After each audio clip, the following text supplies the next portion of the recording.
Good evening and welcome to the Raw Feed. I'm Gary Franchi coming to you live from just outside of Chicago. You're watching the show they don't want you to see on day 94 of Donald Trump's historic return to the White House. This isn't the news you'll get on CNN. This is real, unfiltered truth, the kind that makes globalists wake up in cold sweats at 3 a.m. And unlike those other shows, we don't just talk at you. One feature that sets the Raw Feed apart is how we interact directly with you, our viewers, in the live chat. Your reactions to today's bombshells matter because they're part of the show. Right now, we're streaming to millions worldwide across YouTube, Rumble, and X. The algorithms, though, are already trying to bury us. So do something they can't stop. Grab your phone and text this link to 3 people who need to hear the truth. And then confirm you did so by typing 1 in the chat room. That is how we bypass the digital gatekeepers. We'll be featuring your super chats and Rumble rants between segments tonight, putting your comments on screen for the world to see. The globalists hate when regular Americans have a voice, and that's exactly why we do it. And speaking of regular Americans, our exclusive Next News merchandise is flying off the shelves. Make sure you head to shop.nextnewsnetwork.com to secure your favorite designs before they are gone. Nothing triggers the mainstream media quite like seeing Patriots proudly wearing Next News gear in public. Now, tonight's lineup is explosive, but first, we're going to get to Trump's master plan because we're exposing that plan to restore America's greatness and breaking the globalist stranglehold on our economy. The jobs are coming home. China's coming to the table on terms for once. Then Elon Musk just saved American taxpayers $160 billion before announcing his departure from Doge. Why is the establishment celebrating Tesla's struggles? What are they afraid of? And we'll reveal the shocking border betrayal as activist judges block Trump from deporting actual gang members with violent criminal histories. Venezuela's notorious Tren de Aragua organization has infiltrated our communities while the courts protect them. Think about that. Now, the radical left is showing their true colors, but first, take a look at this live shot of the beautiful White House. Right now, you can see protesters out in front doing what they do best, scream and shout, and try to make their voices heard. Of course, all voices are welcome, but we don't have to agree with all of them, right? I'll be back at the White House next week, so look forward to my coverage exclusively from the White House. Looks like a beautiful day there in Washington, D.C. Looking forward to returning. Now, the radical left is finally showing their true colors with one activist caught on camera calling for blood on the battlefield and for bodies on the floor. Not a peep from the mainstream media about this. And Trump's peace initiatives are reshaping global politics from Ukraine to Asia. Norway's prime minister admits that Trump is making what Biden couldn't progress. And we're watching the media complex collapse in real time, even as liberal celebrities turn on them. Trust in journalism is at historic lows, and for good reason. And finally, the silenced patriots are rising up, from parents fighting back against school boards to whistleblowers exposing deep state corruption. We've got it all here, but here's the truth. We can't keep bringing you these stories without your support. The powers that be have targeted us, our platforms, even our bank accounts. And if you value this broadcast, please consider donating through the links in the description. Every dollar helps us fight back against the censors. And for those that want to go deeper, you can join our YouTube channel membership. You'll get special acknowledgement in the chat, exclusive behind-the-scenes content that you don't want to miss, especially when I go to DC, and members access to our 24/7 Discord chat room. So settle in, Patriots. The Raw Feed starts now, and remember, they're watching, but we are winning. Let's welcome you to the show. Sure You in the house, and Orchard Flower, Bella Stubblefield, Running Bear. We've got Sabrina and Jonathan and Skontek and Villain and John Bonus, Karen Myron in the house. We've also got, let's see who else is here. Hingle McCringleberry. Hingle McCringleberry is here. Linda Miller is here as well. RDU, not to be confused with R2D2. And who else is here? Nitro Burp in the house. Is that his real hair? Where's the cowlick? Yes, this is my real hair. And then we've got Heather Peterson. Everybody's here. Let's see. Karen doesn't have an X account yet. Maybe you should. Okay, let's get into the news. Make sure Antonio Chris is here. What's up, Antonio? Good to see you here. Derek Martin and Joel. Make sure you sound off from where you're watching from. Cindy's in Buffalo. And yeah, so make sure you share the stream. We're seeing some absolutely bizarre numbers lately. Not sure exactly what is triggering these numbers, but the only way we can bypass these censors is by you sharing the stream. So let's jump into our first topic of the evening. Something extraordinary is happening across America's heartland tonight, something the mainstream media is desperately trying to ignore. While they focus on courtroom drama and celebrity gossip, a seismic economic shift is underway that threatens the entire globalist establishment. Key manufacturing centers in states like Pennsylvania and Michigan are witnessing developments not seen in decades. Meanwhile, unelected officials are staging what one senator is calling an unprecedented insurrection against the will of 77 million Americans. What's really happening with our trade relationship with China? Who's fighting to keep your family's wealth overseas? And why are diesel prices suddenly changing direction? The answers reveal everything, so don't go anywhere because we've got a Noble Gold Investments alert. Gold has surged 46%, unprecedented in less than a year, doubling the gains of NASDAQ and S&P 500.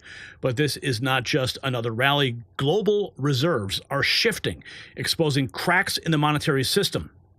Investors are losing confidence in paper gold and demanding physical metal, creating a massive gap between gold owed and gold available. Now, this is not about how institutions broke another system. It's about how you can profit from it. And right now, Noble Gold Investments has a limited supply of investment-grade gold bars and coins. They are available. Now, banks are scrambling to fulfill their obligations, pushing gold prices higher, but you can profit. Smart investors are already moving into physical gold. Noble Gold Investments makes it easy for you to do the same. And right now, when you make a qualified investment, Noble Gold will add a free 10th ounce gold coin to your order. Don't wait until it's too late. Visit nextnewsgold.com. It's linked below, and turn their panic into your profit at nextnewsgold.com. That's the number on the screen, 877-646-5347. And when you call, tell them Gary Franchi sent you. So the mainstream media is not going to tell you about Donald Trump's master plan to restore American greatness while the elites scramble to maintain control. What's really happening with the tariffs and China and Russia? Let's dive in, shall we? Unelected judges are staging what Senator Mike Lee calls judicial insurrection against your vote. Trump's duty to deport criminals being blocked by activist courts. Here is Glenn Beck speaking with Donald Trump. Check this out. It was some people, the last administration, they didn't want to check anybody's ID or ask any questions on the way in. COVID, in the height of COVID. We don't even check them for that. Don't check them for anything. Bring them in. Now they all seem to want to check them on the way out. Yep. And the judges are, I think it was Senator Mike Lee that said this is judicial insurrection. Yeah, I think you could say that. I'm not a big fan of Andrew Jackson. I know you are. Andrew Jackson took care of this constitutionally. Right. Would you consider taking care of this some way or another with the judges in a constitutional way? Well, I hope we don't have that problem. And I hope we don't have to get into it. But I will say we have millions of people in this country right now that are criminals. And you see how fast we're getting them out. And we're going to get them out even faster. But when you have to get out and do court cases for individual people, and you would have, in theory, millions of court cases, you know what that means. If you had one court case, it takes forever. Millions of court cases? They're really saying you're not allowed to do what I was elected to do. I was elected for a very big part of it was the border and getting people out, because I said, and the stats reveal it, when you look at Trinidad, when you look at MS-13, when you look at these gangs and just really bad criminals coming in, we have many murderers, people that killed, 50% of which killed more than one person. They put them into our country through open borders. And now we have to go to court to get them out. I don't think the people of our country are going to stand for it. And continuing here, No unilateral reduction on tariffs against China. America First policy has been confirmed as Donald Trump stands strong against Beijing. Establishment economists are panicking, though, as we're finally demanding fair trade. Time to connect the dots. Let's check in with the press secretary at the White House. Let me be clear. There will be no unilateral reduction in tariffs against China. The president has made it clear China needs to make a deal with the United States of America, and we are optimistic that will happen. And when that continues, it will be up to the president what the tariff rate on China will be. But we certainly need to see a reduction in tariffs and non-monetary tariff barriers from China as well. And we also need to continue seeing these companies abroad return their manufacturing to the United States of America so we can shore up these critical supply chains. Okay. While the experts on CNN wring their hands about tariffs, real Americans in Macomb County and Rochester know the truth that Trump is reshoring American jobs. Check this out. Harrison Fields, he's a White House communications director there on Fox News.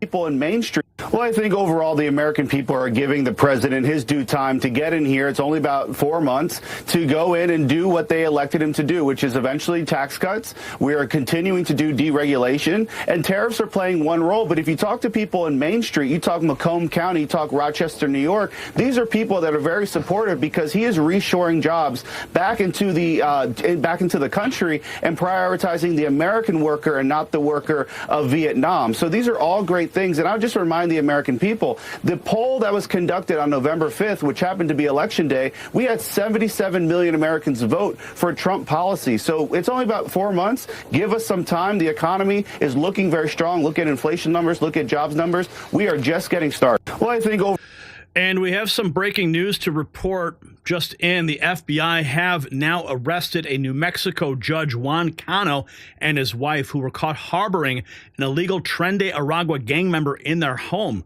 Listen.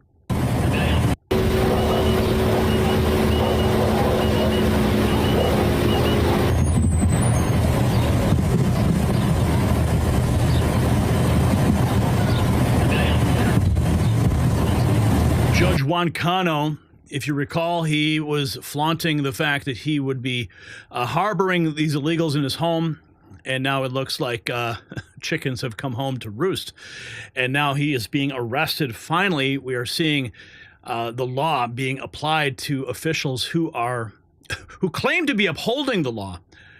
And this is a very huge development. We're going to continue to keep track of that as the news continues to develop. But that just in a few minutes ago, sent to me from our own White House correspondent, Tom McCullough.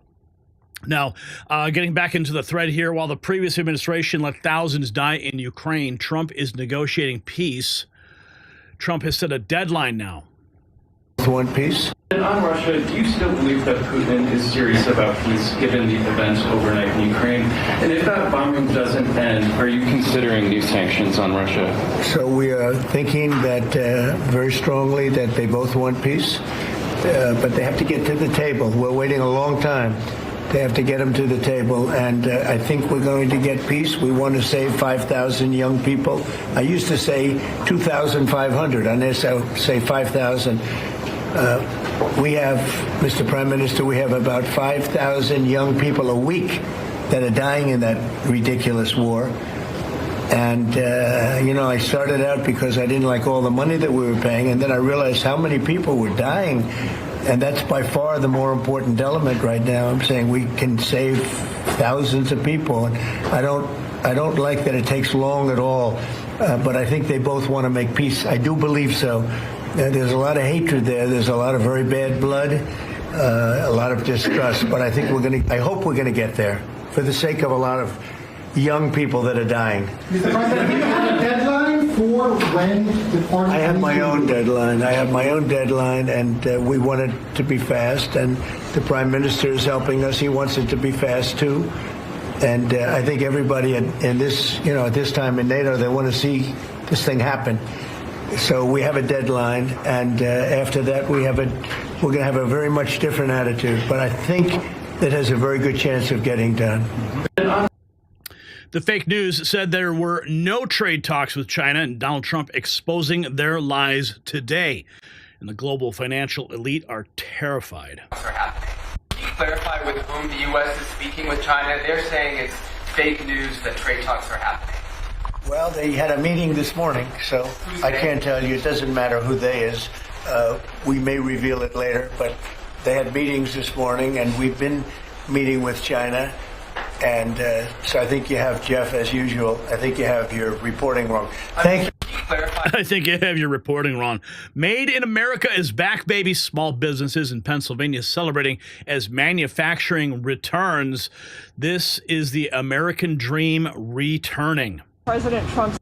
As tariff negotiations continue at the White House, members of the Trump administration are in Dauphin County to celebrate new fair trade policies. Under President Trump's leadership, manufacturing is coming back to America. It's coming back to Pennsylvania. Kelly Loeffler with the Small Business Administration took a tour of Plouse Precision Manufacturing as part of the rollout of the Made in America initiative. Loeffler touted President Trump's tariffs and plans to cut $100 billion in regulations as a way to bolster small businesses. It's going to create opportunities and growth across this country, including for manufacturers like this who believe in Made America, who believe in hiring in America. On top of tariffs, co-owner David Smith believes the Trump administration's effort to expand capital investment will help him purchase more equipment for the manufacturer. It needs to be an equal playing field for all. What's better than that? I mean, that's what this country's built on. Equal playing field is coming back. Even Chris Cuomo admits it. Democrats' cases against Trump were crap and only brought to slow down Trump. Their witch hunts have failed, though. Chris Cuomo, unbelievable. No chance. I can't believe this is coming from Chris Cuomo. I believe that what the Democrats did to Donald Trump, which I covered, which was the job, to impeach a guy when you know you have no chance of getting him removed, okay? Zero chance. That was a political indulgence to do nothing but distract from the interests of the people, and you were creating an impression of a standard that you never had any intention of holding up yourself. And the Democrats have proven the problem with their actions. Those New York cases, Charlie, were crap. And they only brought them to try to slow down Trump. We both know it. And I'm so proud of Chris Cuomo. Look at him with his silver play button behind him, displayed proudly. 100,000 subscribers, Chris. Congratulations. Meanwhile, we have been at 2.25 million and more. Keep going, Chris. Keep going. What they did with Kamala Harris, is proof that they don't give a shit about any higher standard. They didn't even allow for democratic process in their own stupid little club where they can do whatever they want. Yeah, Chris Cuomo. How ironic. Listening to now. Follow the money, though. Diesel prices are dropping under Trump leadership. You know what that means? That means that prices are going to start going down across the board. Listen. Grocery prices down. Trump came in immediately and looked to how do we start having more energy supply and how do we bring prices down? Does that ultimately do what we need to bring grocery prices down? Ultimately, yes. If you have more manufacturing in the United States, the price of diesel fuel, because the food industry depends on diesel fuel, whether it's running the factories or warehouses or the transportation to retail facilities, it's all diesel. So as the price of diesel fuel goes down, the cost associated with the food prices goes down.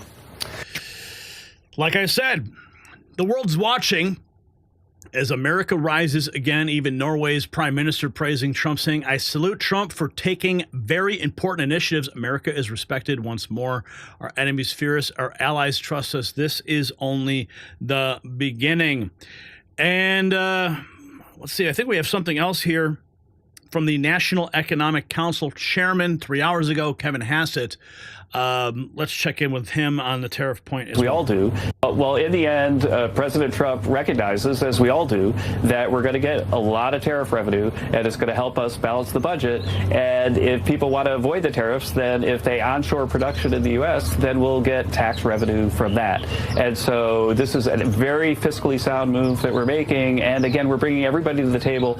The way I like to think about it is imagine the relationships that we had, the trading relationships and international relationships that we had, 6 months ago, and then imagine what they're going to look like a year from now. And of course, they're going to be radically better for us and better for them, better for the American worker, better for real wages, for economic growth, and so on. And so, of course, markets should be celebrating these moves. So there you have it. While the establishment economists wring their hands about tariffs, real Americans in places like Hennepin County and Rochester seeing the tangible results, jobs coming home, manufacturing reviving, in China finally meeting us as equals at the table. Not just about economics, it's about national sovereignty. For decades, our leaders surrendered our industrial capacity to foreign powers, hollowing out the American heartland and enriching a global elite, but that era is over. So here's what I want to know.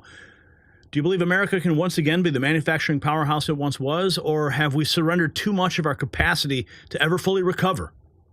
Tell us your thoughts in the comments below. And while you're at it, check out the Next News merch shop. We've got some fresh patriotic gear dropping all the time, perfect for showing your support for real America First journalism.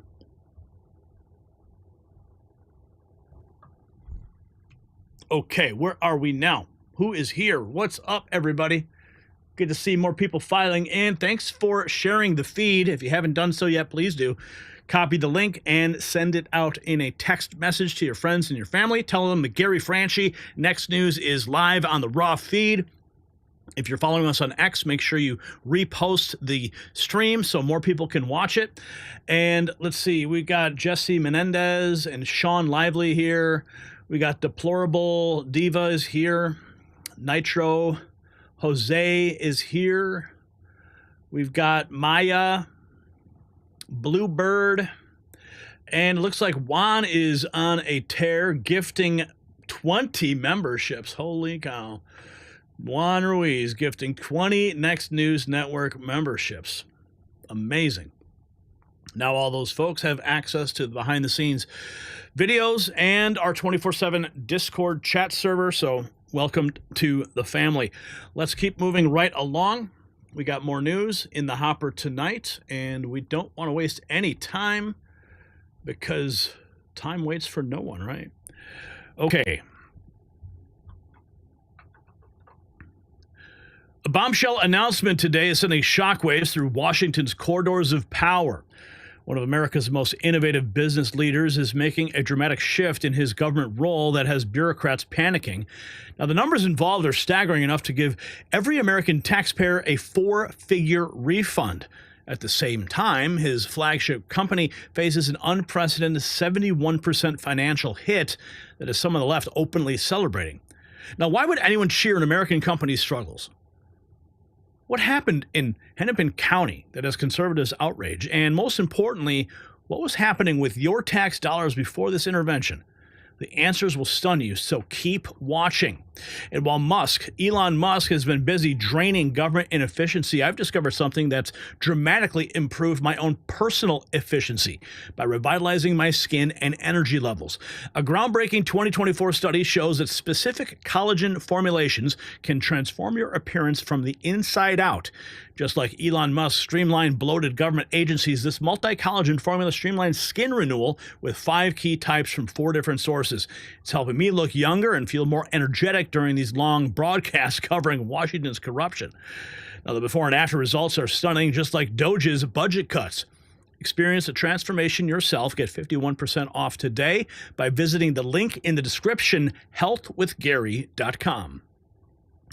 So we're learning now Elon Musk stepping away from Doge, trimming back his time obligation, as his company takes a 71% profit hit. Well, we all know that Elon Musk he had placed an expiration date on Doge. So this really shouldn't come as a surprise to anybody.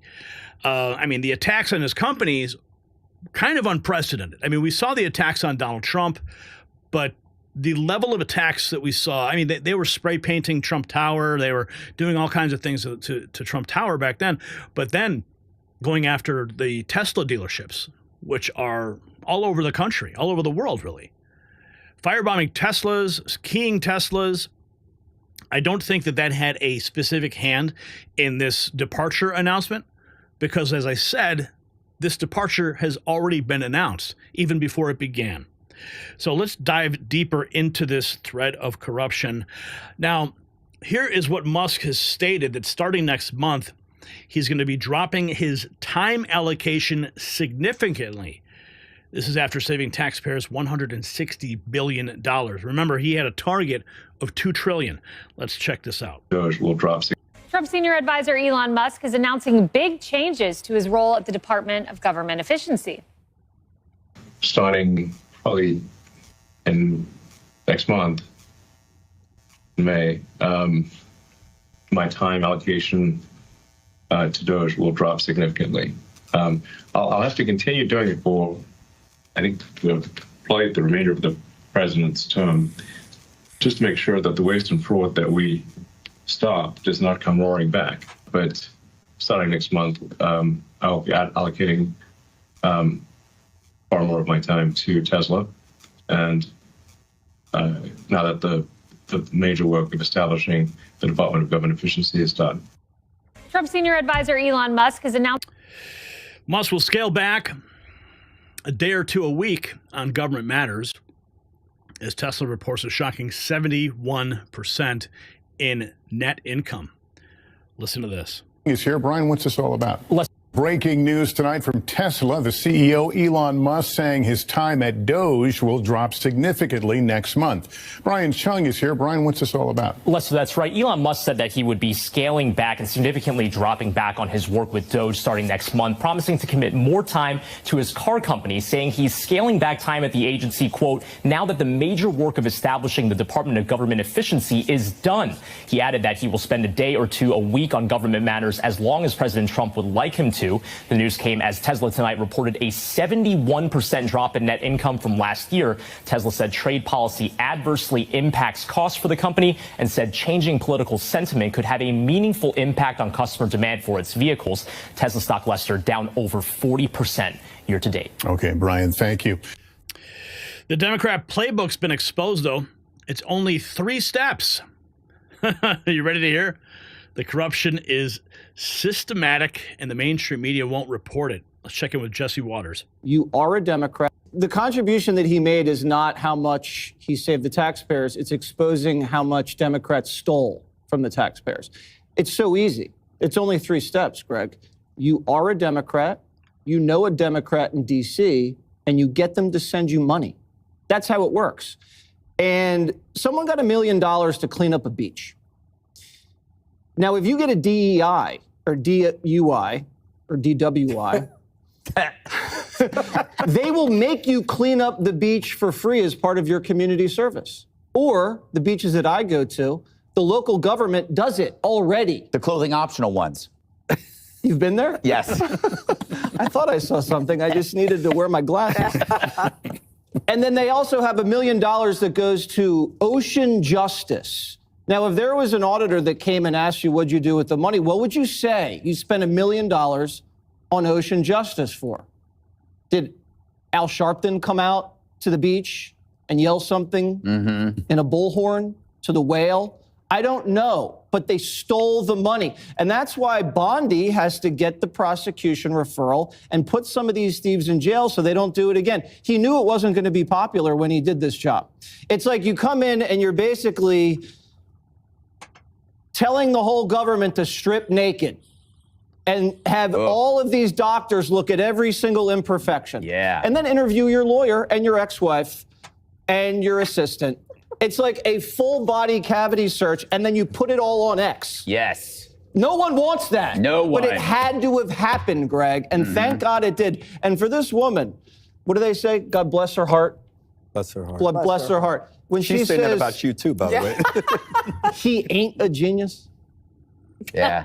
I think that says more about her than it does about Yeah, the only thing she's ever invented is a personality. That's right. Your tax dollars paid for $1 million to fund a made-up program. Did Al Sharpton come out and yell something at a bullhorn to whales? Yeah. And while the left celebrates Tesla's 71% profit drop, they ignore how Musk saved an American company from bankruptcy.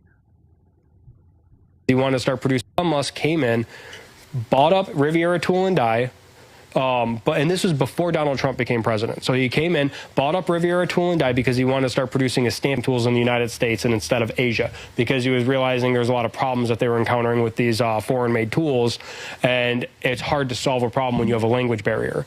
So he bought up Riviera Tool and Die in Grand Rapids, and when he bought that up, he took a company that was on the verge of bankruptcy, that couldn't hire anybody, turned it into something awesome. I mean, the number of people that Tesla Grand Rapids now hires to build stamping tools right here in Grand Rapids. And then not just that, he farms out the work that Tesla Grand Rapids can't handle to Auto Die, to Artiflex, to Greenville Tool and Die, to Walker Tool and Die, to basically every die shop here in this region is making stuff for Tesla.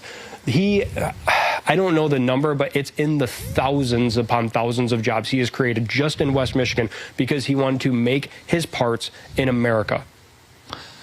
That's huge. That's a big freaking deal, man.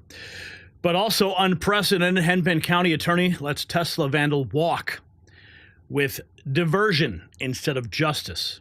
Check this out. So diversion is accountability. The case was submitted to us by the police. We did not decline it. We looked at the case. What we really wanted was for the victims in that case to get restitution and for this person to be held accountable. We are accomplishing both of those by requiring him to go through a diversion program and to pay restitution to all 6 victims. What happened to those victims of those Teslas should not have happened. And just like any other property offense, which is one of the lowest level offenses that we have, we seek to hold people accountable in a way that will be consistent with public safety. And diversion is a proven way of doing that. So diversion is accountability. So that's the level of accountability the Tesla attackers are getting. Now, the left did everything to destroy Tesla as a revenge against Musk and Doge. They tangoed and torched, and Tampon Tim even rooted for him. All right. So, Judge, piggybacking on what Jesse said, that he knew it wouldn't be popular, he did all this stuff knowing that it would negatively affect his wealth and his status and his public persona. That's a foreign concept to Democrats and the media. Why would you do that to yourself? Well, you would only do it if you have a negative intent, corruption, something in the back of your head.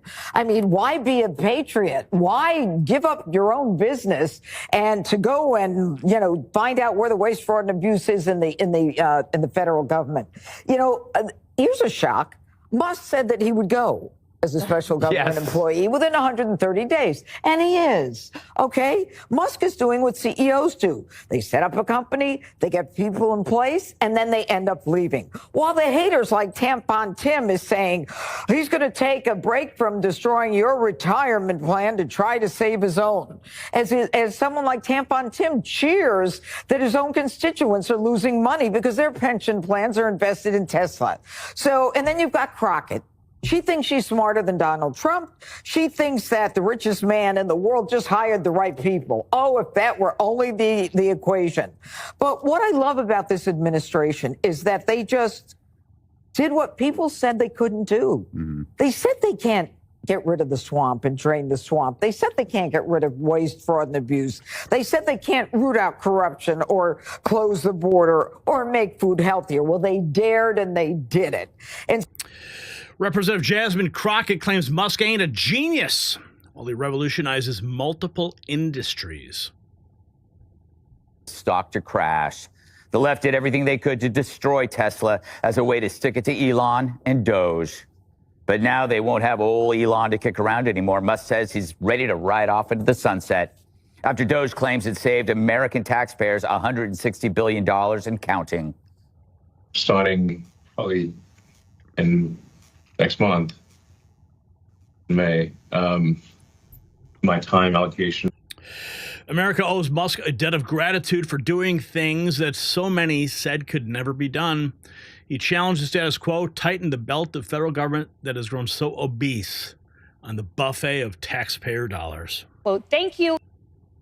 Doge claims it saved American taxpayers $160 billion with a B and counting.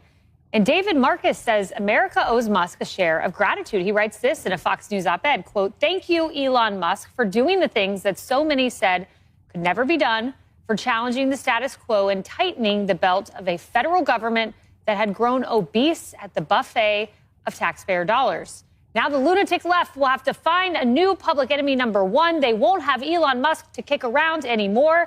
And Tom Shalhoub, they will find that enemy, I can assure you." Yeah, well, I don't know if they're going to have to go looking. I've been saying this on all the Fox shows ever since the beginning of this administration. What are they going to do when Elon Musk is gone? They're not going to be able to complain about him anymore. They made him into this super villain. And I would advise Elon Musk, if I could, to really take a complete break. I mean, just be completely gone from the administration, and then they're going to have to find someone new. Obviously, they complain about President Trump, but Elon Musk is just out there he's a private citizen, and he was always supposed to leave after he got the job done. So he can appoint other people to do the cutting, and he's obviously got these Doge whiz kids that are working on this, so he can go back to doing what he's doing. I mean, I think he's got other things to do. I mean, he's always tweeting. Frankly, I don't understand how he does it. And President Trump, they kind of exhaust me, the two of them. They got their jobs, they got the tweeting. Elon Musk has a company to run while they're, lighting his cars on fire. So God bless the guy. He should get back to private life. So the America First revolution continues. Trump and Musk have proven we can drain the swamp, despite what the establishment claimed. $160 billion saved. That's $1,000 for taxpayers. Just the beginning. Taking a country back from the bureaucrats who betrayed us. So think about what we've witnessed. A private citizen stepping into government identified $160 billion in waste and eliminated it in less than 100 days. That's roughly the GDP of Hungary or New Zealand, just sitting there being wasted. And how did the establishment respond? By attacking his businesses, celebrating his struggles, and protecting vandals who targeted Tesla properties. The message is clear. Threaten the swamp and they will come for everything that you have built. But Elon Musk stood firm, just as Trump has. So I'm curious, do you believe other business leaders should follow Musk's example and volunteer to help drain the bureaucratic swamp? Or will the establishment's vicious response scare off future reformers? Let us know in the comments. And don't forget to browse our exclusive Next News merch shop. We've got some fantastic gear that lets you show your support for government efficiency and America First policies. Okay, where are we at now? $1.99 in Super Chats. Wow, we're rocking today. Let's see. 1 second here. Boom, boom, boom. Okay. Okay, did you guys share the thread? Did you share the did you share the thread? Did you share the YouTube link? Did you retweet the post? Confirm you did so by tapping 1 in the chat room. We got to get these numbers up, folks, because the suppression is pretty tough these days. I haven't seen it like this for quite some time. Now we're going to get into the judges who are blocking the deportation of killers. Tonight, a shocking power struggle between the White House and the federal judiciary that puts your family's safety directly in the crosshairs. In just weeks, federal authorities identified hundreds of individuals with connections to one of the Western Hemisphere's most violent organizations. Their criminal histories will leave you speechless. What happened next exposes a disturbing pattern of what goes all the way to the highest levels of our government. Meanwhile, as the crisis unfolds, several Democrat lawmakers made a bewildering international trip that has even liberal commentators questioning their priorities. What nation are they actually representing?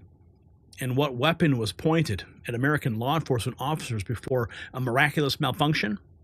Well, stay right here. We have the details.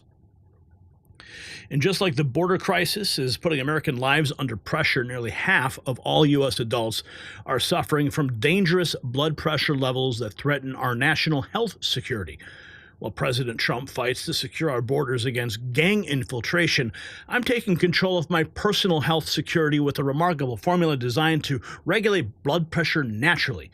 As Venezuela's Tren de Aragua gang members raise our collective blood pressure with their violent crimes, this triple action solution helps lower mine with clinically proven white mulberry leaf and cinnamon bark powder.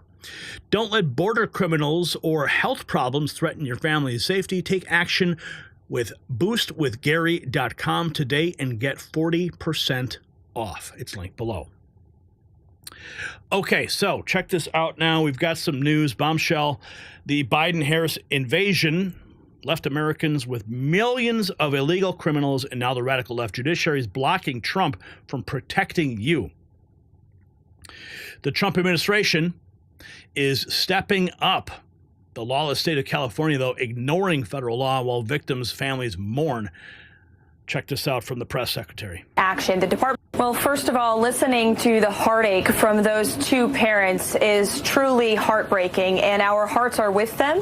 And not only are we praying for them, but this administration is taking action. The Department of Homeland Security and ICE have already said that a detainer has been put on this individual if he is to be released, and he will immediately be transferred into ICE custody, we hope, if the state of California complies. And if not, the Department of Justice will be seeking a conviction against this man where he will spend time in federal prison for taking the lives of those two young Americans. So these results speak for themselves. President Trump is not going to tolerate illegal immigrant crime. And this individual case represents everything that is wrong with our immigration system. This individual was twice deported, but was allowed back into our country by the previous administration, took the lives of two young Americans, and is now barely facing any consequences. We will not tolerate it. We will not stand for that, and we will continue to enforce our nation's immigration laws and ensure that illegal immigrants who not only break our nation's immigration laws, but then further commit heinous acts of violence against law-abiding American citizens in our country are held to the fullest extent of the law. Well, first of all, it is time to wake up. The Democrats have become the party of terrorists and illegal aliens. They sympathize with fight for and move heaven and earth to protect illegal alien gang members. Let's check in with Stephen Miller, the Deputy Chief for Policy at the White House. Determination. The Democrat Party has become the party of terrorists and illegal aliens. That is the Democrat Party of today. Who does it sympathize with? Who does it fight for? Who does it move heaven and earth to protect? Illegal alien gang members and foreign terrorists. President Trump is leading a party for Americans, for all Americans, for American citizens. That's who he's fighting for, and he's doing it with a determination and a passion and a focus and a commitment we've never seen before. Let's talk just briefly about Tren de Aragua, the vicious gang that drills holes in people's hands, chops off their fingers, murders them in cold blood, a gang that, based on information that has been discovered by FBI, is even plotting assassination attempts inside the United States of America. In just the last few weeks, President Trump has found 300 ringleaders and top members of the Tren de Aragua terrorist organization. They are the ones that are now in Texas awaiting deportation under the Alien Enemies Act, stymied by judges. But, Sean, they're going to get deported. They're going to get sent home. President Trump found them. 300 ringleaders and top executives of that terrorist organization in just the last couple of weeks. That is his level of determination, while the Democrat Party is flying around the world defending gangbangers and terrorists. The mainstream media won't tell you that Trump's Homeland Security Secretary is warning illegal migrants. Kristi Noem, check it out. Security Secretary. If you are considering entering America illegally, don't even think about it. U.S. Homeland Security Secretary Kristi Noem issuing a warning to Mexicans in their own homes. We will hunt you down. The uncompromising TV spot, paid for by the U.S. government, has been airing on Mexican TV stations and has caused an uproar here. It prompted President Claudia Sheinbaum to fast-track a law to ban the ad and any similar ones from reaching Mexican households. The new law prohibits foreign governments from funding advertisements on Mexican TV and radio stations, as well as social media. What can they promote? Tourism, culture. If a country wants to advertise here or us there, that is no problem. The problem is this propaganda, sponsored by the US government, contains acts that we consider discriminatory. The minute-long video is part of a $200 million U.S. government campaign to discourage migrants from trying to enter the United States. But the ad makes no distinction between migrants and criminals. As Secretary Noem speaks of undocumented migration, images of violent crime, drugs, and weapons play over her words.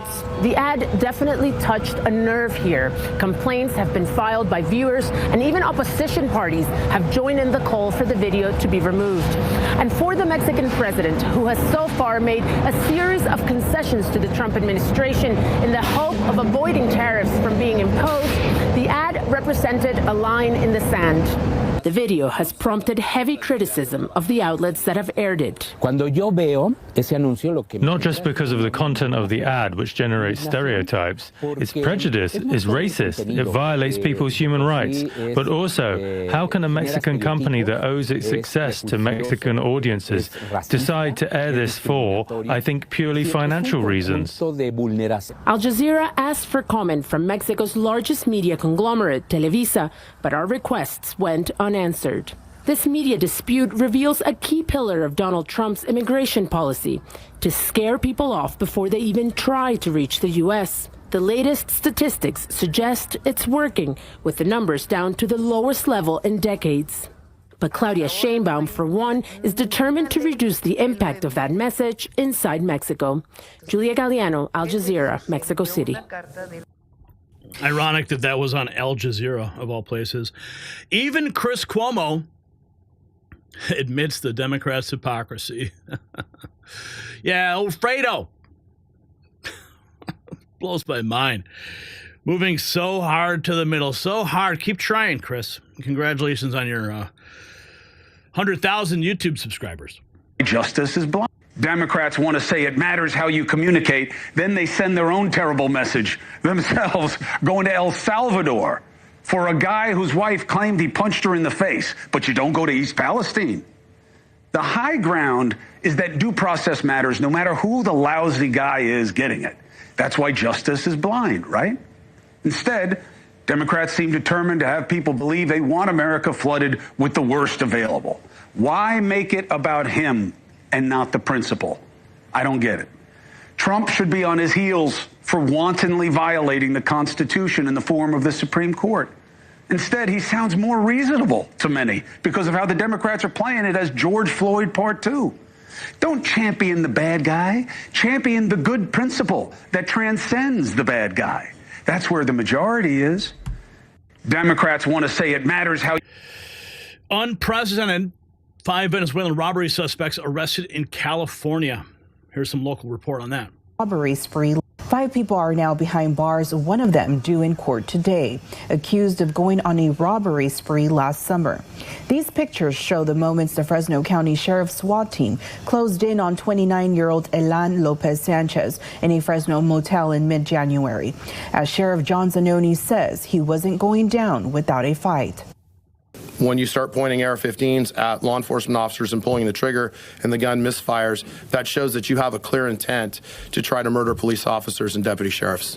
A magazine and live rounds found on the floor. Lopez Sanchez is one of 5 people now in custody for a series of robberies. And of course, who can forget the moment when Chris Cuomo threatened to throw a man down the stairs, comparing being called Fredo to the N-word. Fredo is from The Godfather. He was that weak brother. Isn't that your brother? And they use it as an Italian aspersion. Any of you Italian? Are you Italian? It's a fucking insult to your people. It's an insult to your fucking people. It's like the N-word for us. Is that a cool fucking thing? You're a much more reasonable guy in person than you seem to be on television. Yeah, but if you want to play, then we'll fucking play. If you've got something you want to say about what I do on television, then say it. But don't default me. Hey, man, hey, listen. What? I don't want any problems. Yeah, you're going to have a big fucking problem. What's the problem? It's a little different on TV. Don't fucking insult me like that. I didn't insult you. You call me Fredo. I'm Chris Cuomo. I'm on CNN. Like I call you punk bitch. You like that? You want that to be your nickname? I didn't call you that. You called me Fredo. You know my name's not fucking Fredo. I thought your name was. You did not think my name was fucking Fredo. Don't be a liar. I thought your name You want to be a man? Stand up like a man. I'm standing up, man. You want to be a man? I'm here. Then fucking own it. Then own what you said. Hey. Then own what you said. Listen, man, I don't have a problem with you, man. You're gonna have a fucking problem. What? What are you gonna do about it? I'll fucking ruin your shit. I'll fucking throw you down these stairs like a fucking punk. Please do. Why? So you don't can want fucking to sue? You don't want So you can fucking sue? Well, why don't you do it? Go take a swing. You call me Fredo. Take a fucking swing. I'm not gonna swing at Take a fucking swing. Watch your fucking hands. I'm not gonna Take a swing. Watch your fucking hands. Take a swing. No, come on, boy. Come on, boy. You want to call me shit? Call me shit. Hey, listen, man. I'm right fucking not here. doing anything. I'll fucking wreck your shit. I'll fucking wreck your shit. Stop. You didn't know what you were doing when I you thought called it me was your Fredo? name, man. You didn't know. I thought it was your name. You didn't know, right? You didn't know what you were saying, right? I thought it was his name. I'm breaking it up. I'm breaking it up. This is my buddy. Hey, look at all these cameras. You're in for it. You're in for it. I mean, for what? You're You in call me for it. fucking Fredo? You're in for it. You call me Fredo? I thought that's who you were. No, punk ass bitches from the right call me Fredo. My name is Chris Cuomo. I'm an anchor on CNN. You're much. One of my favorite Chris Cuomo moments of all time. Let's keep going. I just had to throw that in there because, you know, it is what it is. Okay, where did I leave off? Here it is. Former Democrat exposes their playbook. They say about claim by, like, for example, Congresswoman Presley saying, next it's you, next it's books, next it's everything, next. That's what they always say about everything. And yet they're the ones that are always pushing and oppressing us, wanting to experiment on kids. What's next after that? El Salvador has become the Democrats' new Epstein Island. You know, instead of getting a massage from a sex worker, they're getting photo ops with her pimp. You know, if they keep flocking to El Salvador, they're just going to incentivize us to send more illegals there, because then it's basically a twofer. The illegals go there, and then so do the Democrats. So just keep doing it nonstop. Keep them busy. The Dems are demanding a solution to a problem that they created. They lost that privilege, and their solution is designed to be impossible. You can't vet everybody. They claim that you have to vet each deportation, something they never asked of Obama. Yet they believe that vetting those that came in is somehow inhumane. So how is vetting when somebody coming in is an injustice, and vetting when they leave is justice? When if you had vetted at the beginning, we wouldn't be having this discussion, and I would be home getting a massage from Andre, who is from Guatemala. Are there any bad guys, I wonder, Harold, that the Dems won't defend? You know, is Jeffrey Dahmer actually an environmentalist who was reducing our carbon footprint? Was Charles Manson kind of like a misunderstood defender of family values? Was bin Laden a Saudi influencer and doting grandfather? Yeah, just stay on your phone, Harold. I'm listening to you. The Alien Enemies Act is still in effect. The fake news media won't tell you the truth. These legal migrants don't have a right to even be here. Judge Janine. BLM, most of it is not real. It's like the weapon hoax. It's like the Russia collusion hoax. It's like BLM, we have to raise money so we can give it to kids in inner city when it was for a pyramid and for people to buy homes. None of this is real. Here's the bottom line. The Alien Enemies Act is still in effect. What the Supreme Court has said is that Mahmoud Khalil was not Mahmoud, Rayo Garcia in El Salvador was found to be a proper target of deportation. The only issue was the withholding order. The withholding order, again, I will repeat myself, is only because as a member of MS-13, he had enemies in El Salvador who want to kill him, and therefore there was a whole order to not send him there because as a gang member, he'd be killed by the other gang members. That's the only issue with Abrego Garcia. Let's talk about people who are being swept off the street, whether it is the Mahmoud Khalil or Rameza Ozurk. These people do not have a right to be here. Okay? And if they had been honest in the first place, they would never have gotten a visa. If they said we were going to come here because we hate you, we hate the Jews, we're pro-Hamas, we're pro-foreign terrorist organizations, they would never be allowed in. Okay, so what we have right now are these people in Louisiana in a holding center, which is where they have a right to be, habeas corpus. The Democrats are going to visit them down south, going to El Salvador down south. They never went down south to make sure the border was secure. And now they want to go into the prisons to make sure that these people who don't have a right to be here get the right medication. When's the last time they were in a prison taking care of American prisoners, black prisoners, poor prisoners? I'm done with this. Well, I'm not going, but that's not the question. What about the Supreme Court decision relating to those they swept up? Those are two different cases. The court said there are two cases. There is Abrego, El Salvador, and then there are the defendants who are swept up under the passport visa. You don't have a right in either place. Okay, but there are three. I'm talking about a different case. The court. Which case? So the Democrat Party, full-blown crazy. Their motto should be illegal immigrant criminals first.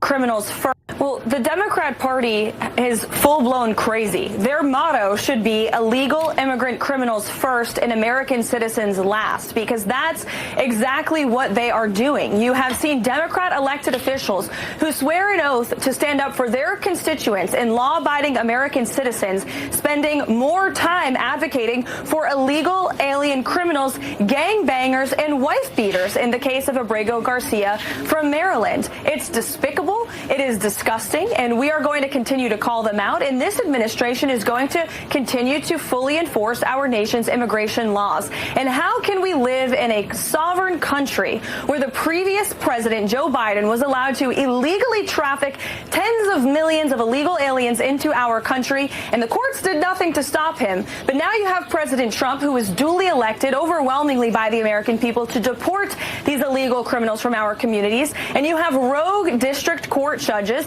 that are trying to stop him at every turn. It's unacceptable. And I will remind these district court judges and the Democrat Party that 90% of the American people support deporting illegal immigrants who commit crimes in the interior of our country. That's according to a latest Washington Post poll. So the president will not only win in the court of law, but he is winning in the court of public opinion. And he is delivering on his promise to secure our homeland. Well, the Democrat Party is... The critical choice for Americans, either we all side and get behind Trump and remove the terrorists. Here is more from Stephen Miller. And released. You mentioned the threat of international terrorism that is on our shores, the millions of gotaways who entered under the previous administration, on top of the millions more unvetted that were caught and released into the country, and the millions more that were allowed to either fly into the country or overstay their visas. It is a clear and present danger to the national security of this country, and we have federal judges telling President Trump that he can't deport these threats from our communities. This is the choice facing every American. Either we all side and get behind President Trump to remove these terrorists from our communities, or we let a rogue, radical left judiciary shut down the machinery of our national security apparatus. President Trump is going to see this through to his conclusion, and we will find and remove every terrorist from this country, and President Trump will make this nation safer than ever before, and he'll do it over the fighting and opposition of the Democrat Party, over the fighting and opposition of the communist left-wing judges, over the fighting and opposition of the far-left federal bureaucracy. He will not be deterred, Sean. He will see this through, I promise you. The choice is clear, Patriots. The Democrat elite would rather protect criminal aliens than your family. Trump is fighting a war on two fronts against the invasion at our border and the activist judges who are blocking him. So the facts are undeniable.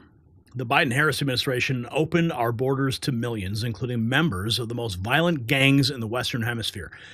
Now that President Trump's trying to remove them, activist judges are running interference. 90% of Americans support deporting illegal immigrants who commit violent crimes. It really isn't a partisan issue. It's just common sense. So here's my question to you.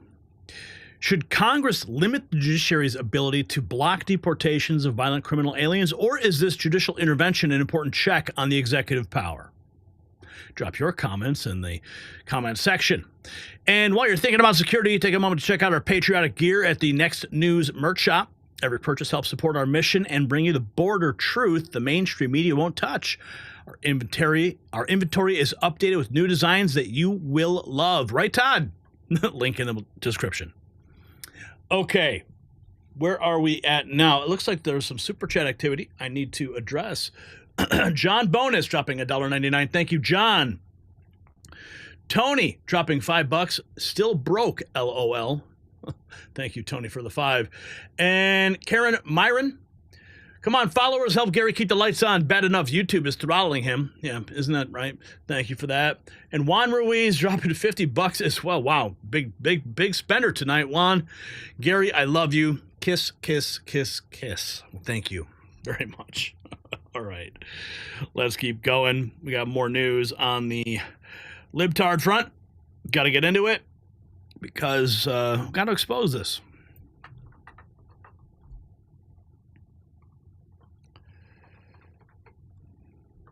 Reports are emerging of statements so shocking they call into question everything that we've been told about today's progressive movement. Well, one activist was recorded saying about liberation will make your blood run cold. Meanwhile, on college campuses across America, the confusion about basic biological reality has reached levels that must be seen to be believed. And in a twist of irony that couldn't be scripted, the New York legal figure who targeted President Trump now facing a stunning legal development of her own. Why is CNN silent? Why is MSNBC looking the other way? What does a prominent left-wing journalist now admit about speaking truth to power? The answers reveal their deepest fear, so don't touch that mouse. And while radical activists promote dangerous ideologies, I want to talk about something that directly impacts your home and your family. Just like dangerous foreign ideas have infiltrated our institutions, questionable chemicals from overseas have infiltrated our household products. With extremists openly calling for chaos in the streets, isn't it time to secure your family's safety with trusted American-made essentials? These aren't just any products. They're non-toxic, made by Americans who share your values, not foreign entities pushing hidden agendas. Don't let your family be exposed to unknown dangers. Visit PatriotSwitchNNN.com today and make the switch to American-made safety. You'll find it linked below. You can register, and spaces are limited. So the radical left is exposing their true agenda while the media elites cover for them. Yeah, you ready for this? No justice, no peace. George Clooney lecturing about speaking truth to power. Megyn Kelly on the Megyn Kelly show, admitting that he did it when his candidate was going to cost him up and down the ballot. The fake news media doesn't speak the truth, though. In this is we talk. So she and George get together and they start navel gazing on stage about themselves, of course, and their vaunted profession and how bad, how just terrible the media is, and had the following exchange. What we do in this is we talk about the responsibility of journalists to hold truth to power, right? That's our goal. And so if you're doing that, and we don't tell people what to think, when we show that montage at the end, for instance, you see Megyn Kelly. She's who's come out and said, you know, I'm not a journalist. I didn't say I was a journalist. Neither is she, by the way. Anyway, but I'm not quite sure what she's done. I've at least been to, Darfur and Sudan and the Congo and been shot at and to try to get stories out. I'm not quite sure what she's done to be a journalist. Having said that, we only show her words in this play. We don't tell people what to think. It's not out of context. We don't manipulate it. We literally just go, these are your words. He actually thinks I'm objecting to something he put on his show about me. I have no idea what you put on your show about me. I couldn't care less, sir. I was mocking you for trying to lecture journalists on how to do journalism based on your own failure to speak truth to power. That's what you failed. You only did it when you knew your candidate was going to cost you up and down the ballot. So she and George get together and they start navel gazing on stage about themselves, of course, and their vaunted profession and how bad. Shocking video reveals what the left actually believes about guns. They scream about assault rifles while having no idea what AR even stands for. These are the same people trying to disarm law-abiding Americans while criminals roam free. It's an automatic rifle. Do you know what AR stands for? Assault rifle. So do you know what AR stands for? Like an assault rifle? Is it automatic rifle? AR? As in AR-15. Oh, it means violence, unnecessary killing. Can you tell me what does AR stand for? Yeah, assault rifle. It stands for Armalite. Okay, fine. If we're going to go this route, we can have a really nice conversation right now. What is an assault rifle? It's an automatic weapon that can shoot multiple rounds of ammunition on one trigger pull. Is the AR-15 assault rifle? The weapon used in the shooting in Florida? I believe it is. Well, first of all, it's a semi-automatic. It's not automatic. But do you know what AR stands for in AR-15? No. Okay. If you don't know what an assault rifle is, then how are you going to ban it? Do you know what AR stands for? Assault rifle. So do you? Yeah, that shows you the depth of their knowledge. And we have this more disturbing: radical activists caught on tape advocating for violence. Oh boy. To be blood all over the one way black people achieve true liberation, that's by taking it in blood. There has to be blood all over the floor. There has to be bodies on the floor. There has to be people screaming and crying. That is the reality. And this is what history shows me. No amount of begging, no amount of complaining, no amount of protesting, nada is going to get you your liberation until you take it with blood. You see? So this is why I sit back and I don't play along with any of these black people talking about it's a spiritual war and this, that, because when those cops are going into our neighborhoods and shooting our babies, that's a physical thing. You see, y'all so worried about the spiritual world, and all that, but you're not worrying about the world that's right in your face.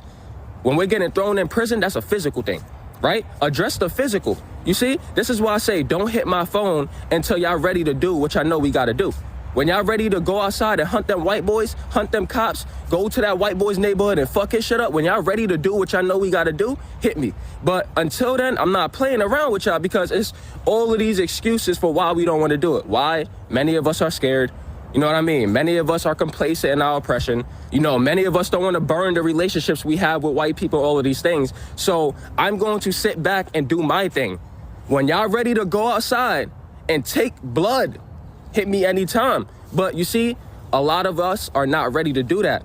But I'm trying to tell y'all, there is no freedom. There is no liberation for our people until there's blood on that floor, on that battlefield. And that's the truth we don't want to admit. One way black people achieve true liberation, that's by taking it in blood. Disgraceful. Absolutely disgraceful, but that's what they're saying, folks. Got to add that in for context so you have the full picture. Now, the left's new strategy is label everything white supremacy. A liberal commentator saying Trump's victory was about making sure there is white supremacy, despite Trump winning more minority votes than any Republican in half a century. Tell me what it means. It's about making sure that there is white supremacy in this country. And if we're honest, we will say that. It is about making sure we will make sure that people who DEI is really all these code words. You used to use woke. I asked you to define what woke meant. You couldn't really define it for me. Tell me what it means again. Woke ideology is taking extreme views of American culture and trying to tear down America from the inside out and go outside of our cultural norms and invade every corporation, university, and other institutions. What is DEI? That's incorrect. Tell me that's incorrect. But what is DEI? Tell me again. Diversity, equity, and inclusion, and trying to guarantee outcomes instead of guarantee opportunity. Trump's cabinet looks like DEI. I was speaking. If I do want us to not get off the rails because she just said we're all white supremacists. We gotta address this, don't we? Saying a whole swath of voters and saying they voted because they're racist or misogynist, not I didn't say. Those were my words, yours. But go ahead. Okay, but you said it was about white supremacy. I said it was about white supremacy. Democrats will keep losing if they do that. All the voters were white supremacists, but it's not about eggs. She said it was about pocketbook issues. It's not about pocketbook issues. You don't think people were at all motivated by the state of the economy? Of course they were. Absolutely. But yes, and you're smart enough to know yes, and yes. They were upset about pocketbook issues, and they're also upset about what people are doing. They do have an opportunity, but we're treated to sort of similar comments to what Kerry made tonight about race, white supremacy, all of Trump's ideology and people and voters and everything. It's all about white supremacy. This was rejected in the election. Democrats ran a I mean, this was the animating thing of the Harris campaign, and it was rejected. Okay. Was it? And I am constantly shocked at what you're not aware of, which is Donald Trump's performance. I'm constantly shocked at what you're not aware of. I don't know. I tend to be more right about it than you are. But the reality is, he did better. He did better among minority voters than any Republican in a half a century. Yeah, you seem to be totally unaware of it. But it's also true. But if you're going to come out and call half the country a white supremacist, I think you've got to explain it. I didn't say the country. I said this was about white supremacy, because what he ran on was making America great again, which is another code word. You like to say woke. You like to say the election was about. But I'm saying it was. I'm saying what Trump was about was making sure he is making sure that he stays back. It's not even. Oh my goodness, what a mess! And now we have this regarding Leticia James facing a criminal referral from the U.S. Federal Housing Finance Agency, the same woman who targeted Trump, allegedly lied about her residency and income to get lower interest rates. The hunter has become the hunted. Listen. This New York Attorney General Leticia James' entire world is crashing down around her as we speak, and it is something to see. The Department of Justice received a criminal referral from the U.S. Federal Housing Finance Agency against Tish James. This allegation is one of the most ironic that we have ever heard. Tish James, who spent the last few years alleging Donald Trump's business was messing with asset valuations to get lower interest rates, has allegedly committed fraud to get lower interest rates. Also, an array of other likely crimes. Again, this is an unbelievable story tonight. It appears New York's Attorney General has lied about her principal residency, lied about rental income, lied about the number of units in a townhouse she owns to gain a lower interest rate. Also indications she flew private on taxpayer dime for campaign events, and claimed that her dad was her husband for special benefits on a mortgage. There are an array of allegations here, and they all seem very, very solid. Again, it's an amazing story. And knowing all of this, and she did know all of this because she's the one that did it, here is how she has sounded for the last couple years when she talks about Donald Trump. Donald Trump may have authored the art of the deal, but he perfected the art of the steal. Tish James alleged the president and his business committed fraud by engaging in activities done by pretty much every single developer who's ever developed anything. Maximizing valuations when borrowing against assets to secure better interest rates from the bank. Trump's own bank, Deutsche Bank, which he allegedly defrauded, according to Tish James, even testified in his defense in the trial. There was no victim, and yet because we're in New York, which of course is absent an unbiased justice system politically anymore, Trump was mandated to pay nearly $400 million for this nonsense that this woman completely invented. And let's not even get into the E. Jean Carroll and all the other chaos he's been through in this city. Just ridiculous what he went through. Remember all that he went through before this last election, all the walls he had to break down. A completely invented crime this was, which, of course, Tish James sold as legitimate. White-collar financial crime is not a victimless crime. When the well-connected break the law to take in more money that they are entitled to, it reduces resources to working people, to regular people, to small businesses, and to all taxpayers. Everyday people cannot lie to a bank about how much money they have in order to get a favorable loan to buy a home or to send their kid to college. And if they did, the government would throw the book at them. Big Tish was such a terrible actress, such a phony, such a fraud. And the best part of the story, well, this is probably the best part of the story, but a great part of the story was that she herself directly contributed to the president winning that last election in a landslide. Her and a few others, you know the names. The weaponization was so clear. It was so vivid to everybody. It was so obvious. Trump's base grew, leading to that landslide victory in November that most thought was absolutely impossible if you would have asked them in January of 2021. Nobody ever thought he could climb back up that hill. Hey, Tish James, I know you're not watching, but you made it happen. She certainly did. And now she's totally screwed. Speaking of Screwed squad member Ilhan Omar falsely claiming Republicans want to gut Social Security. More fear-mongering to the elderly when Trump has repeatedly promised to protect Social Security. Here in our district, Social Security is once again under attack.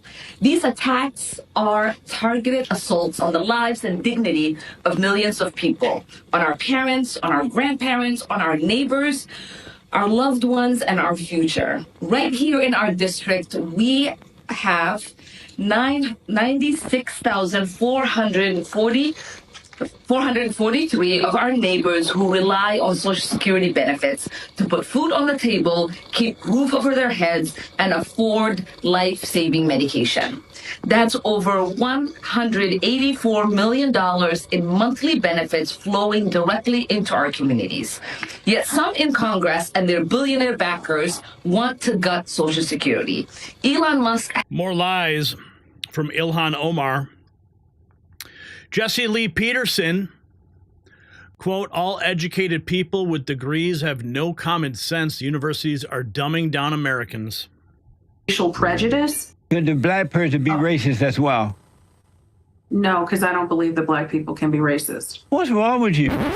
There's nothing wrong with me, but I think there's a distinction between racial prejudice and racism. You have a degree, don't you? I have several degrees. You are proving my point. Let me finish I've interviewed over the last 30 years or so, I've interviewed tons of educated people, black, white, Jewish, Japanese, Chinese, and I noticed that all educated people with degrees have no common sense. And it's only the people that I've interviewed that have not been so educated, they tend to have common sense. And so I've started telling people, don't waste your money going to these universities to be dumbed down from common sense. Could the black person be racist as well? No. And gender confusion on full display. College students can't even define what a woman is. What the hell? Oh, boy. So he said if you're born with male DNA, you can never become a woman. What would you say to correct that claim? I say your body, your choice. Okay. I agree. Your body, your choice. Okay. To become a woman? Yeah. Yeah? Yeah. Okay. What is a woman? I don't even know how to answer that.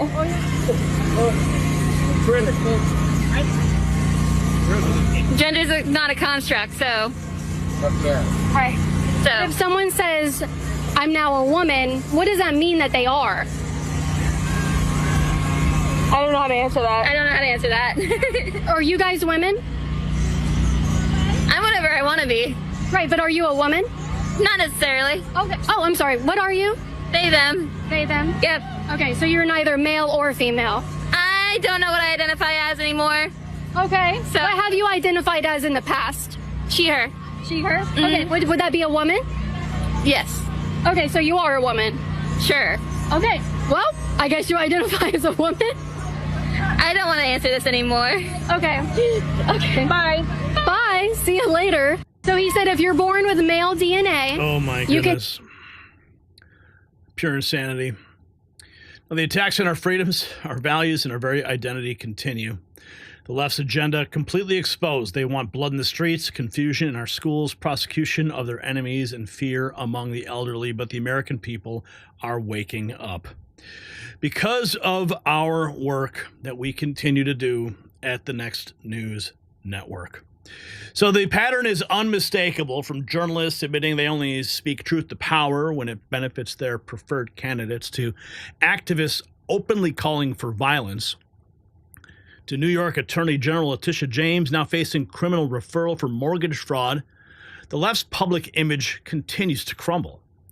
The hunter has become the hunted, and their solution, label everything they don't like as white supremacy, even as President Trump wins more majority votes than any Republican in half a century. So I am curious, do you believe we're witnessing the exposure of what the left truly believes, or is this just a small fringe element that doesn't represent mainstream progressives? Share your thoughts in the comments below, and if you stand for traditional American values. Be sure to visit our Next News merch shop. We've got apparel and accessories that let you proudly display your support for truth, liberty, and most importantly, common sense.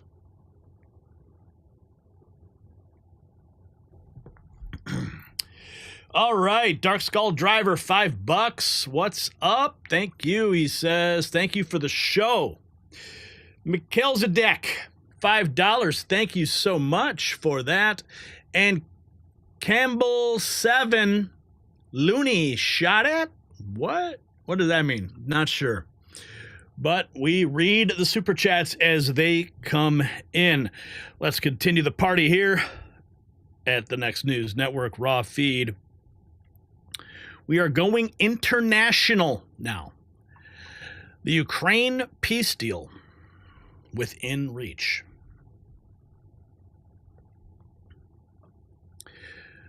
Brian, if you could adjust the framing on that, thank you. While the eyes of America are focused on domestic battles, a serious, momentous diplomatic maneuver is reshaping the global chessboard. Norway's prime minister has made significant comments about President Trump's role in potentially ending a conflict that claimed thousands of lives weekly. Comments that contradict years of mainstream media narrative. Meanwhile, two nuclear powers in Asia are locked in an escalating confrontation over a resource more precious than oil, a situation that could spiral into catastrophe at any moment. And why isn't this on the front page? What critical deadline is being established for peace that warmongers don't want you to know about? And how many foreign trade offers arrived this week alone? Don't look away. We have answers to all of those questions. And just as President Trump is working to heal international conflicts through his peace initiatives, I want to tell you about something that's healing physical pain for thousands of Americans. While Trump addresses global pressure between nations, this revolutionary turmeric extract targets painful pressure points in your body with 200 times the power of standard turmeric. As world leaders respond to Trump's peace through strength approach, your body will respond to this powerful formula that works like flipping a switch on pain. Just as Trump's diplomatic breakthroughs are stunning the establishment, the results of this pain solution are stunning patients nationwide. You can see the science for yourself by clicking the link in the description, goldenrevive.com/NNN. So, as the mainstream media continues to obsess over pointless stories, historic peace initiatives and hardball trade negotiations are reshaping the global order. President Trump and Norway's prime minister making major progress on Ukraine peace. Trump says meetings are happening now that will be critical. Let's go to the Oval Office. Jonas Gahr Støre is here, who is as you know, the Prime Minister of Norway. He's a great gentleman, highly respected, beloved in his country. And we've had talks on the war with Ukraine and Russia and trade. We're doing very well, I think, on both. We've had some pretty good movement in every respect. The war is very important that it ends with, I used to say, 2,500 people a week dying, young people, mostly soldiers from Russia and Ukraine. And we want to end that war. We want to end it quickly. And I think we've made a lot of progress, and we'll see what happens. This next few days is going to be very important. Meetings are taking place right now. Additionally, we talked about trade, and we get along very well on trade. We'll do something, but I think the Prime Minister knows that over the years, the United States has been very good to a lot of people, and it's time for us to benefit also. So we're going to have a good relationship on trade, and we discussed other things also. But Mr. Prime Minister, it's an honor to have you at the White House. Thank you. Norway's PM confirming Trump's peace efforts are working. European leaders acknowledging what the mainstream media won't tell you. Let's check in. Trump made that possible. To move towards an end of this war, U.S. engagement is critical, and President Trump made that possible. That is clear, that is obvious, it's really happening. Now the important thing is that both parties have to know that they have to deliver, and they have to feel the pressure to deliver. Ukraine is under attack. They are defending themselves. Lives are being lost. And we believe very firmly that there needs to be a ceasefire, the initiative taken by the U.S. Some time ago. It needs to be respected. And then to move on to something which both parties can own. That is the complicated part in such a dramatic war. And here I believe Europeans and Americans working together, as we do much closer now.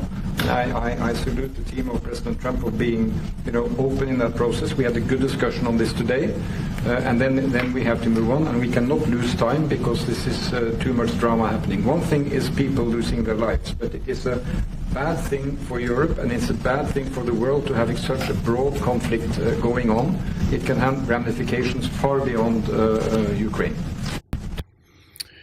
Trump dropping a truth bomb on Ukraine, discussing Crimea, and Barack Hussein Obama. Let's go back to the Oval Office. It's a lot of territory that we'll get. Do you still agree that Ukraine had to give some territory away to win peace? Well, it depends what territory. They've been fighting. They've lost a lot of territory. We'll do the best we can. Working with Ukraine, we'll do the best we can. But they lost a lot of territory. When you say Crimea, that was handed over during a president named Barack Hussein Obama. That had nothing to do with me, Crimea. That was 11 years ago with Obama. And they made a decision. There wasn't a bullet fired. There was no fighting. There was no anything. They just handed it over. Now they say, well, can you get it back? I think that's going to be a very difficult thing to do. That was given by Barack Obama when he was president, not by Donald Trump. Do you still agree that... Who can forget? And we have this, what happened last night with those missile strikes. While negotiating peace, Russia firing missiles. Trump is not happy. Slightly different. Mr. President, this morning in Judicial proposed, you used the words, Vladimir, stop. That seemed like a slightly different message, a personal message. What is your level of frustration with President Putin? I didn't like last night. I wasn't happy with it. And we're in the midst of talking peace, and missiles were fired. And I was not happy with it. That's what I meant, and that's, what it is. Mr. President, this morning in Judicial proposed. Trump's team confirming the war is endable. So what would you say?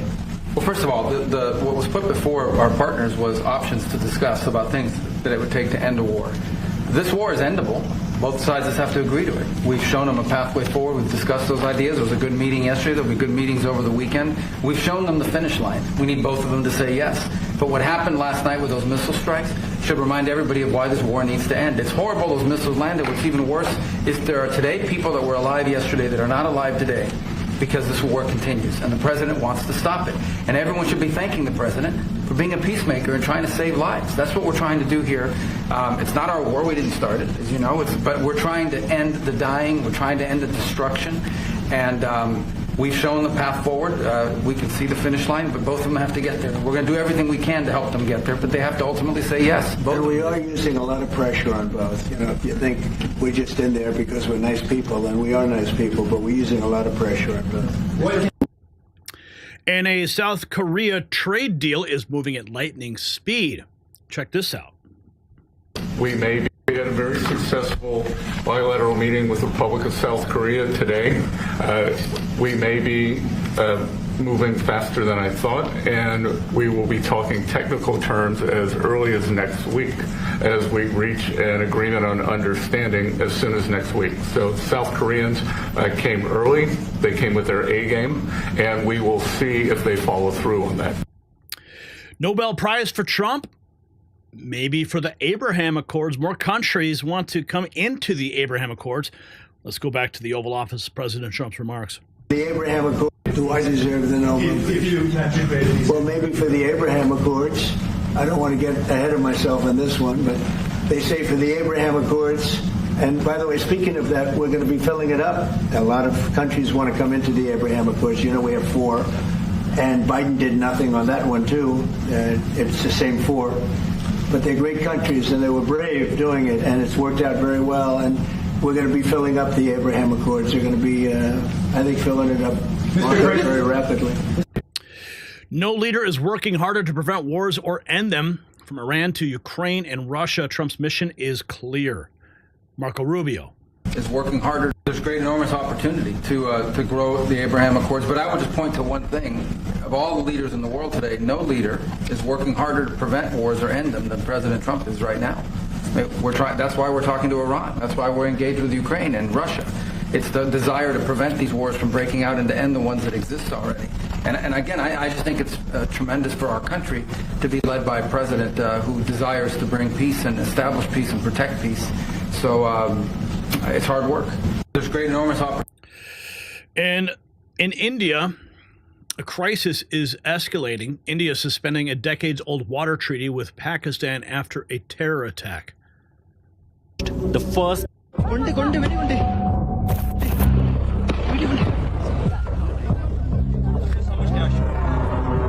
India has launched the first retaliatory strike after the horrific terror attack on tourists in Pahalgam. New Delhi has suspended the decades-old Indus Waters Treaty, closed the Atari-Wagah border, and issued a 48-hour ultimatum for Pakistani nationals to leave the country. Any Pakistani national currently in India under SPES visa has 48 hours to leave India. Here I am at the Atari-Wagah border, and for the travelers it has been closed. Normally we have seen that this is the only road crossing between India and Pakistan, but it has been closed now, so anybody who has visa cannot travel from this route anymore. Although the people who have already crossed in have been given time till 1st of May to cross over, and those having SAARC visas can return in within 48 hours. So we're going to keep a close eye on that. Pakistan apparently depends on Indian water. 76% of their water needs are met from external sources. Here's more from the international press. Kashmir, but whole water of this river in a shape of Neelam reached to the Pakistan and finally irrigates not only the Pakistani occupied Kashmir but also the Punjab province of Pakistan. Not only the Pakistani establishment, Pakistani government, but the people in Pakistan are much concerned that this option will give edge to the government of India. 76% of Pakistan's water needs are met from external sources. 90% of its agriculture is dependent on Indus waters. I'll tell you the truth, though, I wouldn't touch that water at all. But we have a trade breakthrough. Trump's team has 18 written offers from foreign trade ministers this week alone. Foreign trade minister. I could tell you that Jameson Greer, I just got off the phone, Brian, to make sure that you had the latest information right before I got on the air. And he tells me that he's already scheduled 14 meetings this week with foreign trade ministers. And we have 18 written offers from foreign trade ministers already this week.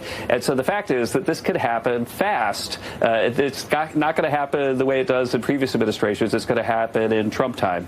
And the fact that we made so much progress is a reflection of the fact that Jameson Greer and Howard Lutnick and the top trade team, including Peter Navarro, have been working on these deals really since the 20th of January. And so we've got a lot of progress to report. And it's not rushed deals. It's carefully thought out deals in anticipation of the actions that the president took. I could tell you. President Trump stands firm on China tariffs, but signals hope we're going to be very good to China and work together if they're fair.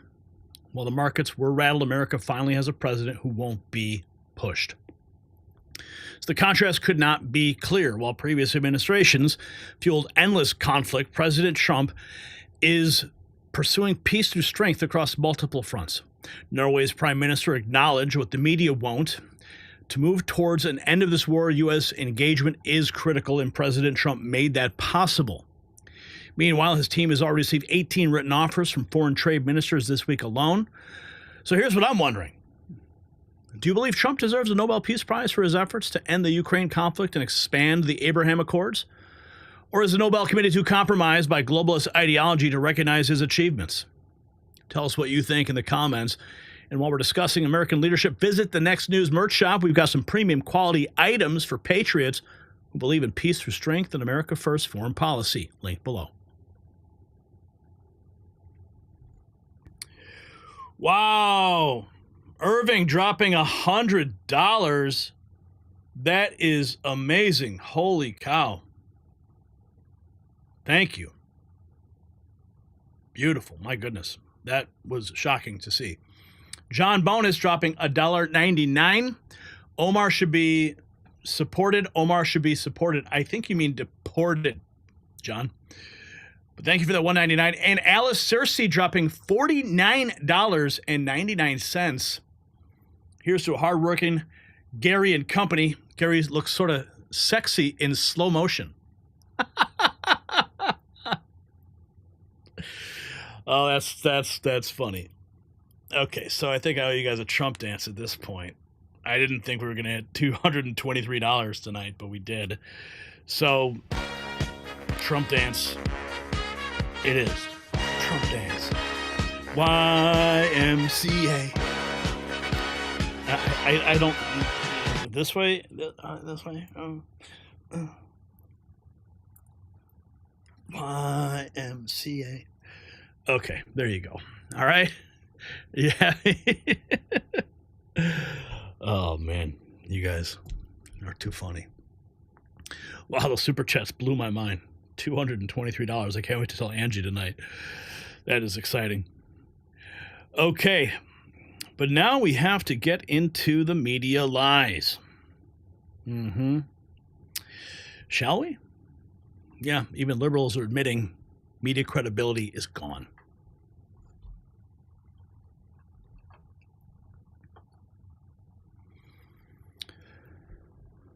A radical shift is occurring in America's information landscape, and it's coming from the most unexpected sources. A beloved star from one of TV's most popular sitcoms just stunned an MSNBC host with comments about media honesty that left the anchor speechless. Meanwhile, President Trump has agreed to a meeting that has Washington insiders holding their breath, a face-to-face with the very journalist responsible for one of the most inflammatory stories of his first term. And what did this editor claim about fallen American soldiers? And why is a former CNN anchor now suddenly calling for balance after years of partisan coverage? And what is the real reason trust in media has hit rock bottom? Well, the answer is explosive. So stay with us. And just as the mainstream media's credibility is collapsing due to years of bias and misinformation, American households are suffering from skyrocketing power bills with no relief in sight. While media executives waste resources pushing false narratives, this revolutionary device, it helps you stop wasting power in your home. As establishment journalists hide facts from viewers, this sophisticated gadget reveals the hidden truth about your electricity usage. It stabilizes electrical currents and eliminates the dirty electricity that power companies don't want you to know about. Just like we expose media lies the elite tries to conceal. You can fight back against both power and establishments at don'twastepower.com, link below, with up to 65% off. All right, so we've got some big news in the mainstream media industrial complex. It's crumbling before our eyes. From the Atlantic editor who spread hoaxes to Tim Pool exposing the Maryland man lie, even liberal celebrities are admitting the media has lost all credibility. Now, what do we have from Whoopi Goldberg?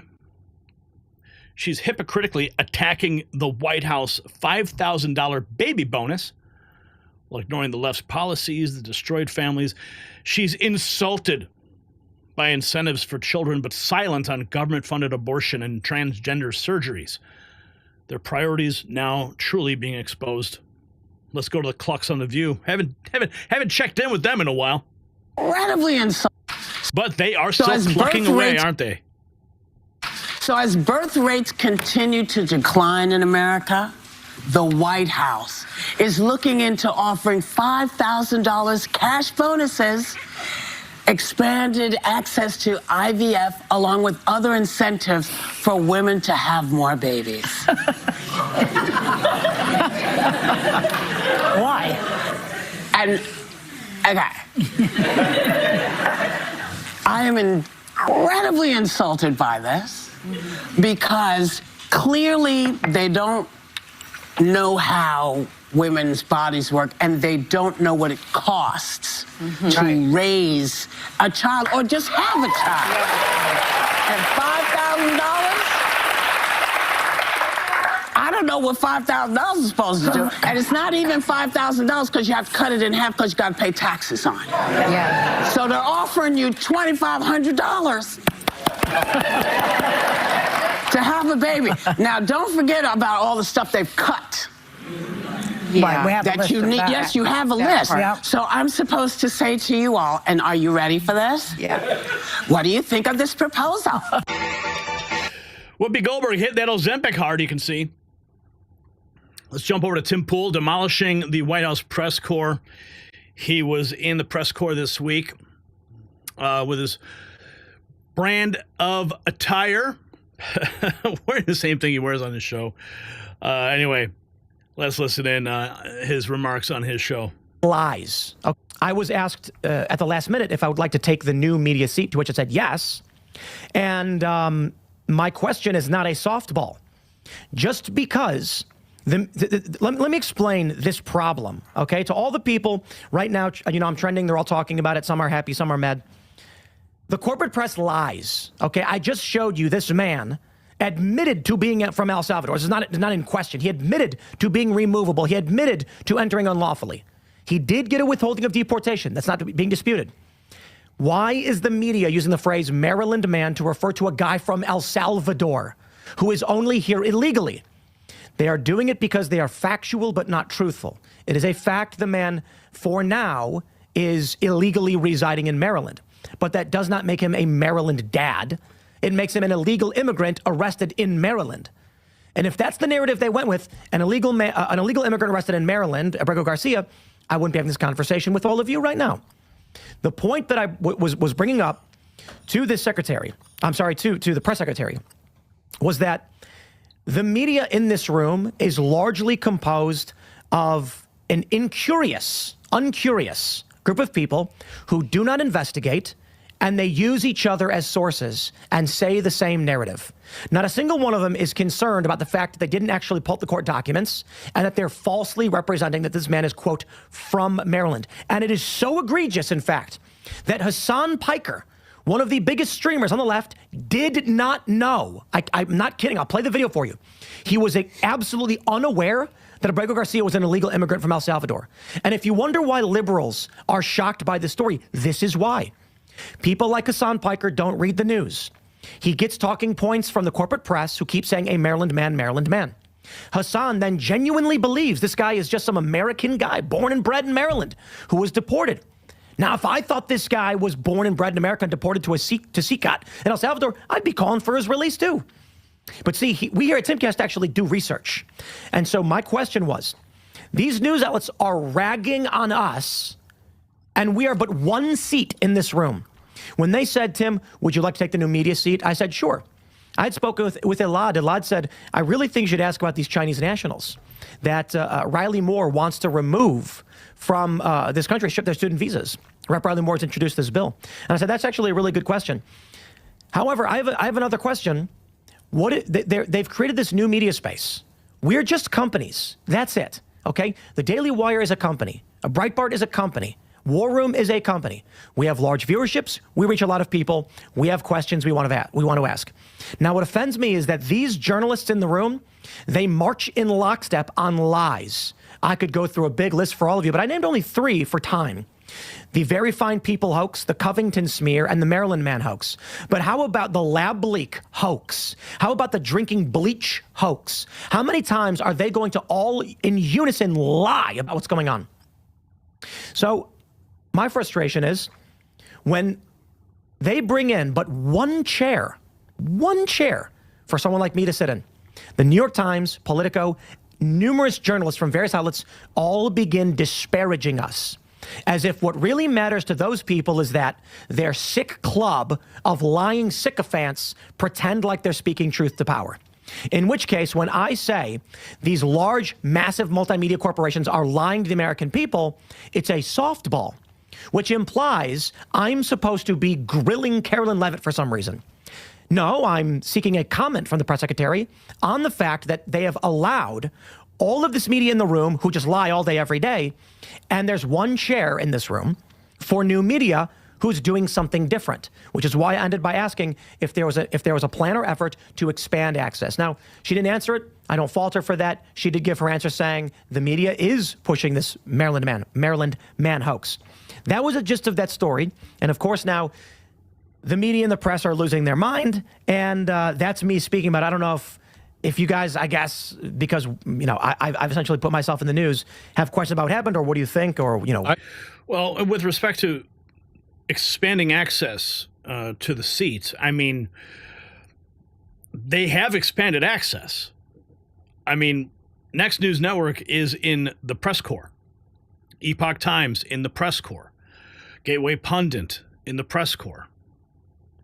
So many outlets that traditionally would never have ever had placement there are there. So my response is that they've already expanded that access. Now, to have one dedicated chair for someone like Tim or someone like myself to sit there in the future and open up the press conference,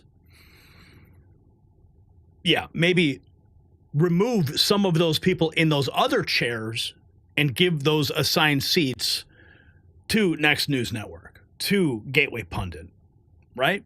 To Epoch Times. So maybe that's what he was referring to.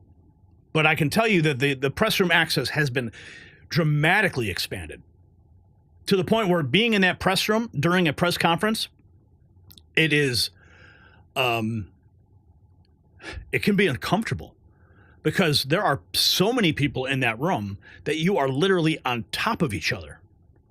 And you have to get in, you have to hold your place because you can't take one of those seats. And then on top of it, they turn off the air conditioning in that room during the press conference because the air conditioner makes a lot of noise.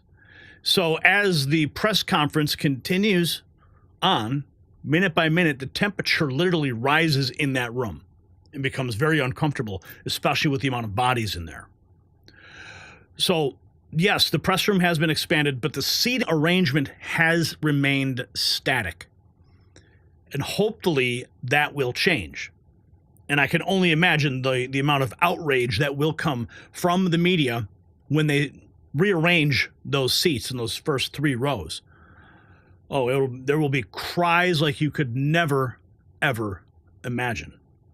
I mean, imagine Caitlin Collins being ejected from her seat and that given to a member of the new media. Now Caitlin Collins has to stand on the side. Now, one thing I should tell you that you probably don't know is that behind the press room, there are offices. And every one of those outlets has their own small office. And they're not very large. I mean, they're literally like closets. And they work in those rooms, maybe 4 people. There's the upper press area, which is on the main floor, and then there's the lower press, which has offices on both sides. And I can only imagine that the offices, that those who have offices also have assigned seats. So maybe there's something linked between those offices and the seats or not. If they were to remove a person from that seat, then maybe they would have to be removed from the office. I don't know. I'm not sure about all the logistics related to that room, but with respect to having more rotational access to that new media seat or more new media seats is something that we certainly should be asking for. With respect to myself even, I would love to be in that new media seat and have a shot in the actual pool, being able to go into the Oval Office. Right now, I go in there, I report, I get the press releases, I go to the press conferences, I report on the actions of the administration from the White House grounds. I will be back there on Sunday through Saturday next week. So look for my reporting there. And maybe I will get a shot at being in that new media seat next week. We'll never know. But keep your fingers crossed. Okay, let's keep going here. The Office star Rainn Wilson stunning MSNBC's Stephanie Ruhle with some brutal truth. Listen. And he said there's a Actor Rainn Wilson, best known for his role as Dwight in The Office, had MSNBC's Stephanie Ruhle on his podcast, and he said there's a reason people have lost faith in the media. Listen to this. When I see this kind of insight and passion being directed at the current administration and the lack of this kind of insight and passion being directed at the previous administration, I'm talking about left-leaning news media organizations were kind of like, la, la, la, la, la, everything's fine. Look, the environment's, look, the economy's great, la, la, la, immigration's not that much of a problem. And really being Cleopatra, queen of denial.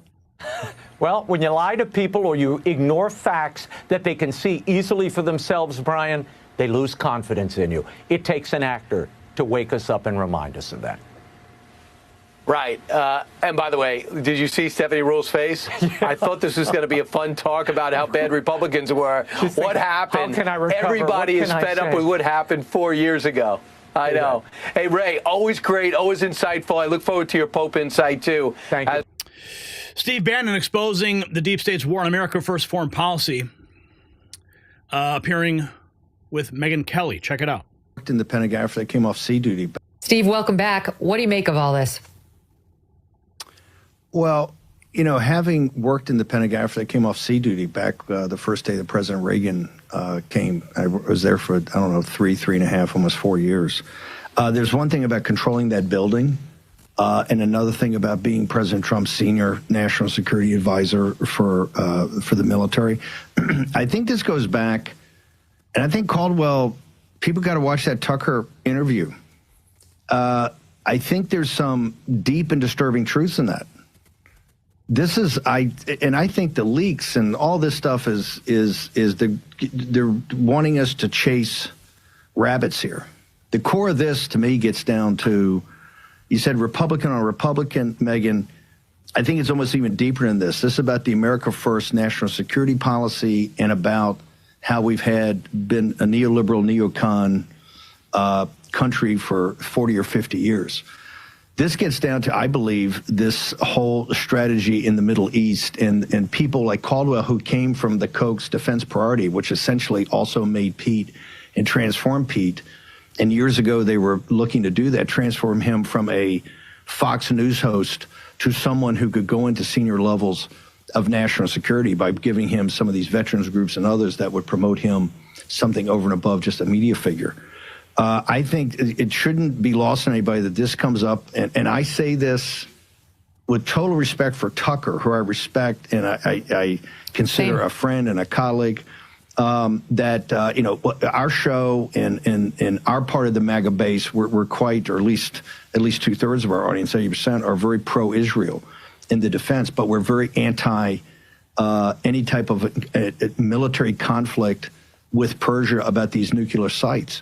I think this comes down to a fundamental break between the defense priority guys and the Koch organization, which is much more isolationist, much more bring it all home, versus people who are engaged, want to understand we have to be engaged in the world. We have to have a national security policy, even around hemispheric defense, that is forward-leaning, but we don't want to lead with military. We want to lead with economic warfare and others. And then we have Chris Cuomo again. The guy who pushed Russia hoaxes at CNN for years now claims to want balanced coverage with Bill O'Reilly. The same guy who demonized conservatives now wants to appear fair. So, in terms of looking at these 100 days, there's never been a more critical time in our shared professional life to do so than right now. And you have an announcement to make about what we're going to do here on News Nation. What is it, Bill O'Reilly? 1 week from tonight, Cuomo and I will be co-anchoring. Is that fair? It's your hour, but I think they're letting me in as a co-anchor. A town hall of Donald Trump's first 100 days with a live audience, real people. Stephen A. Smith will be there if we can get him away from the Cleveland Cavalier game. And General Hospital. And leading off the program will be the President of the United States, Donald Trump. Donald John Trump will make his witness on the show. A very strong move for him when people are taking a look with a fair perspective of opinions about what he's doing. For him to want to weigh in is a strong move. And I appreciate it happening, and thank you for helping make it happen. Ooh, look how big my head is in that. Well, it's even bigger than Trump's. Yeah, and I asked for them to make your head as big as possible in the interest of honesty. It wasn't hard for me to convince the president to do it. Right. It wasn't hard because I just said, look, no, because I said everybody else is going to either kiss your butt, first 100 days you're Abraham Lincoln. That's what the right-wing media will do. And first 100 days, you're Hitler or whatever, that's what the left media is going to do. Every other news organization on television in this country will do that, but not us. We'll have a balanced approach of people with different points of view, and because he is the centerpiece, he kicks it off. Now, you and I will question him. He'll be on the phone. We'll be respectful, I assume, because he's doing us a favor by coming on. There's no doubt about that. And he's the president of the United States. Well, yeah, but, you know, you can challenge. I've done a lot of presidential interviews, as you know. You can challenge in a respectful way, and that's what we'll do. And then we'll get on the record a lot of the things that people are interested to hear about next Wednesday evening, and then we'll throw it open to a cavalcade of people. And then we'll all go home and charge News Nation every penny we can in expenses. That's my plan. Oh, boy. You better be careful. The News Nation is not the other places that we have worked. Boy, they will grab you right by the pockets and give you a lunch money shakedown. Bill O'Reilly, thank Yeah, but who can forget? I thought that's who you were. Oh, punk-ass bitches from the right call me Fredo. My name is Chris Cuomo. I'm an anchor on CNN. You're much... Now, President Trump announcing a meeting with Jeffrey Goldberg, responsible for many fictional stories, including the made-up hoax on suckers and losers. Can the Atlantic be truthful about Trump? Fake news is being put to the test. Donald Trump posting on Truth Social later today. I'll be meeting with, of all people, Jeffrey Goldberg, the editor of The Atlantic, and the person responsible for the attacks about me, the fictional stories, the attacks about me. Sorry, I'm trying to get this. There we go. Including the made-up hoax on suckers and losers, Signalgate, something he was somewhat more successful with. Jeffrey's bringing with him Michael Scherer, Ashley Parker, not exactly pro-Trump writers either, to put it mildly. The story they are writing, they have told my representatives, will be entitled The Most Consequential President of the Century. I'm doing the interview out of curiosity and as a competition with myself, just to see if it's possible for the Atlantic to be truthful. Are they capable of writing a fair story on Trump? The way I look at it, what can be so bad? I won. And MSNBC revealing their real agenda, claiming declining birth rates are linked to white supremacy. Yeah. Or very ago when white people are the dominant group. How do you pin them down, though, on that? How do we pin the fact that restricting abortion access was Jane Crow Part 1, and that then incentives to procreate that are very specifically tailored to specific groups are Part 2. How do you make the subtext textual? I'm curious what if Black and Latina and Asian women said, sign me up? Like all these programs that you're offering, let's see if they will still offer them. I mean, we saw this. I mean, I know it's not a one-to-one comparison, but we saw with certain gun control, right? When the Black Panther Party said, oh, well, you want to have guns? We want to have guns. Oh, boy. I thought that's who you were. Oh, punk-ass bitches from the right call me Fredo. My name is Chris Cuomo. I'm an I thought that's who you were. Oh, punk-ass bitches from the right call me Fredo. My name is Chris Cuomo. I'm an anchor on CNN. You're much... So trusted media has reached an all-time low, and for good reason. They push Russia hoaxes for year after year. They buried the Hunter Biden laptop story. They called it MS-13 gang member, a Maryland man. They claim declining birth rates are linked to white supremacy. At every turn, they've chosen narrative over truth. And Americans have noticed. Now, here's my question for you. Can the legacy media ever regain public trust? Can Chris Cuomo ever regain public trust? thought that's who you were. No, punk ass bitches from the right call me Fredo. My name is Chris Cuomo. I'm an anchor on CNN. You're much Fredo. Can they? Or has the damage to their credibility become permanent? Is there any path to redemption for people like Chris Cuomo that have betrayed their fundamental purpose so consistently? Share your thoughts in the comments below. And for those who value honest journalism, stop by the Next News merch shop today. From the right call. I thought that's who you were. No, punk ass bitches from the right call me Fredo. My name is Chris Cuomo. I'm an anchor on CNN. You're much. I can listen to that all day. Anyway, go to our merch shop, shop.nextnewsnetwork.com. Our exclusive designs let you show the world you're done with punk ass bitches like Fredo Cuomo.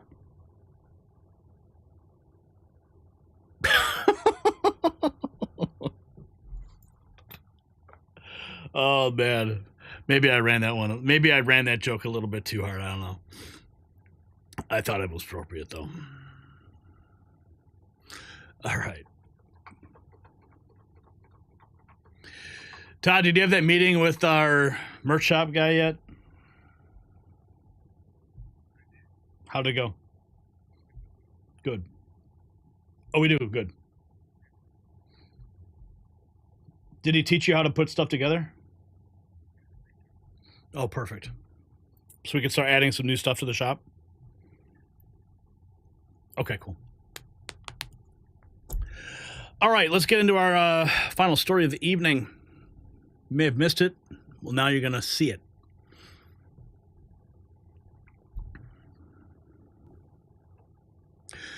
A historic gathering took place the mainstream media does not want you to see. A coalition of Americans who faced the full force of institutional persecution and emerged stronger. What happened to a man with a spotless record who suddenly found himself behind bars? Why was his Italian-born wife smeared across every major network as a foreign spy?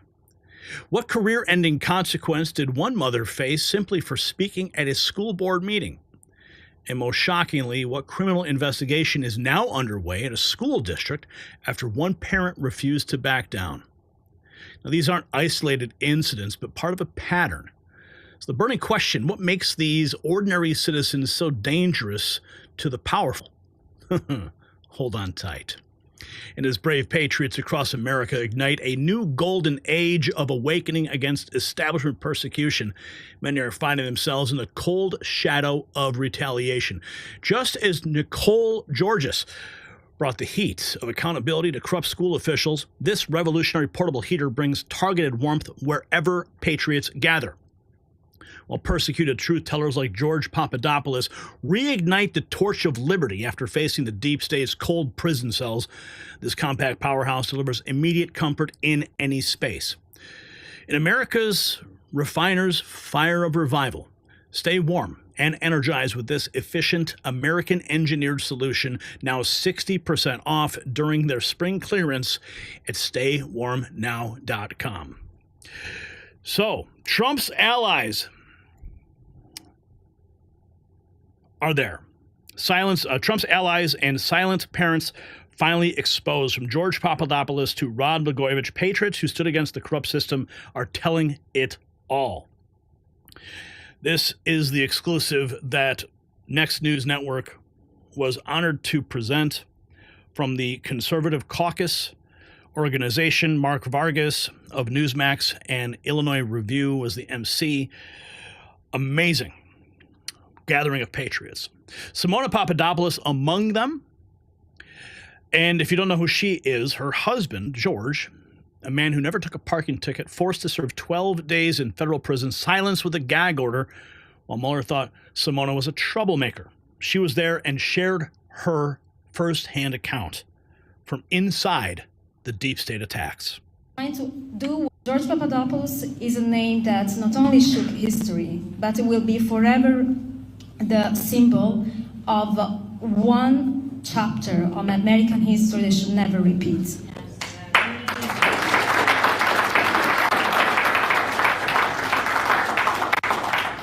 And I'm very proud to be his wife.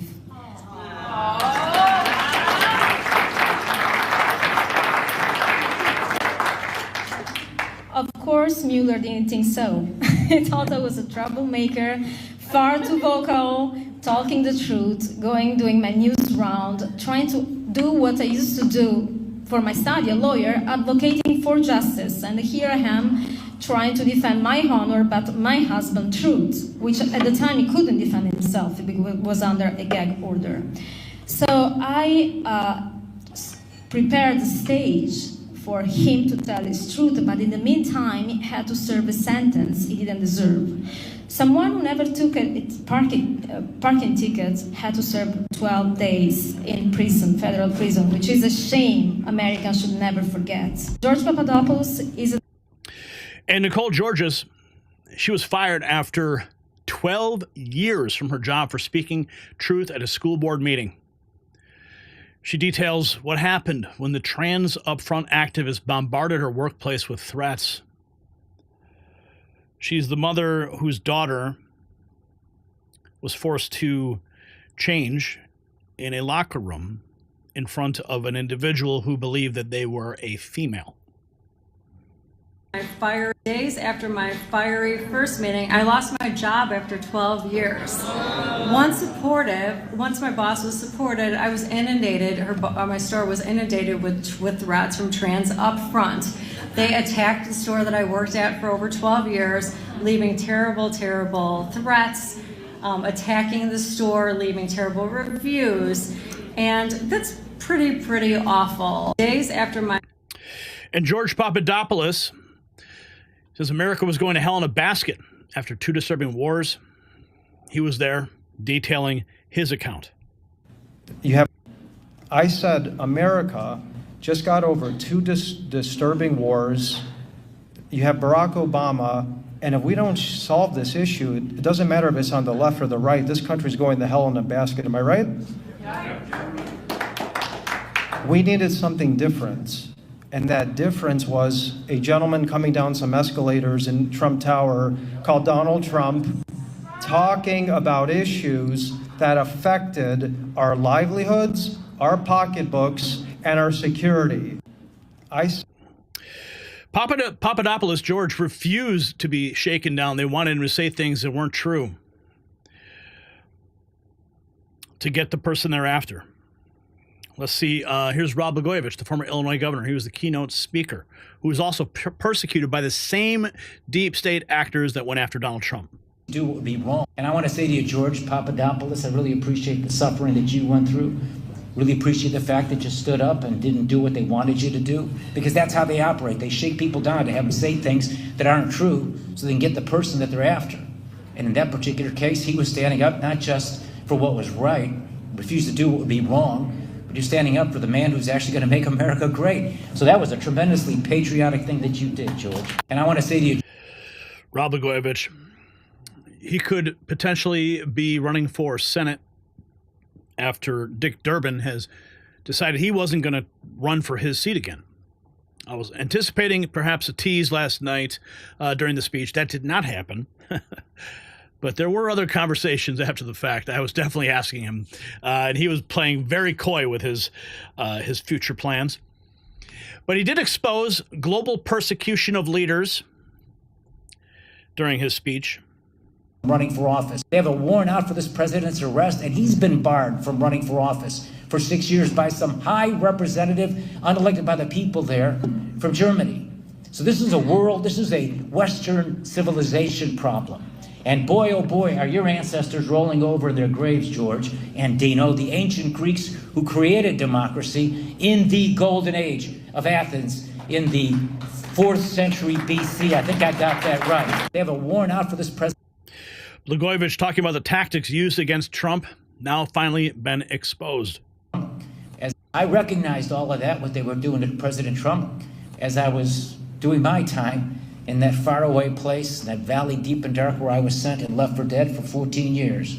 I recognized all the lies they were doing to Trump because I lived it myself. And it was no surprise to me that some of the very same people that did it to me were involved in doing it to President Trump. And they're very clever how they do it. They come up with these fancy names, you know, Russian collusion, rhymes. It's like they go to these Madison Avenue marketing firms to come up with the slogans. Russian collusion, sale of a Senate seat.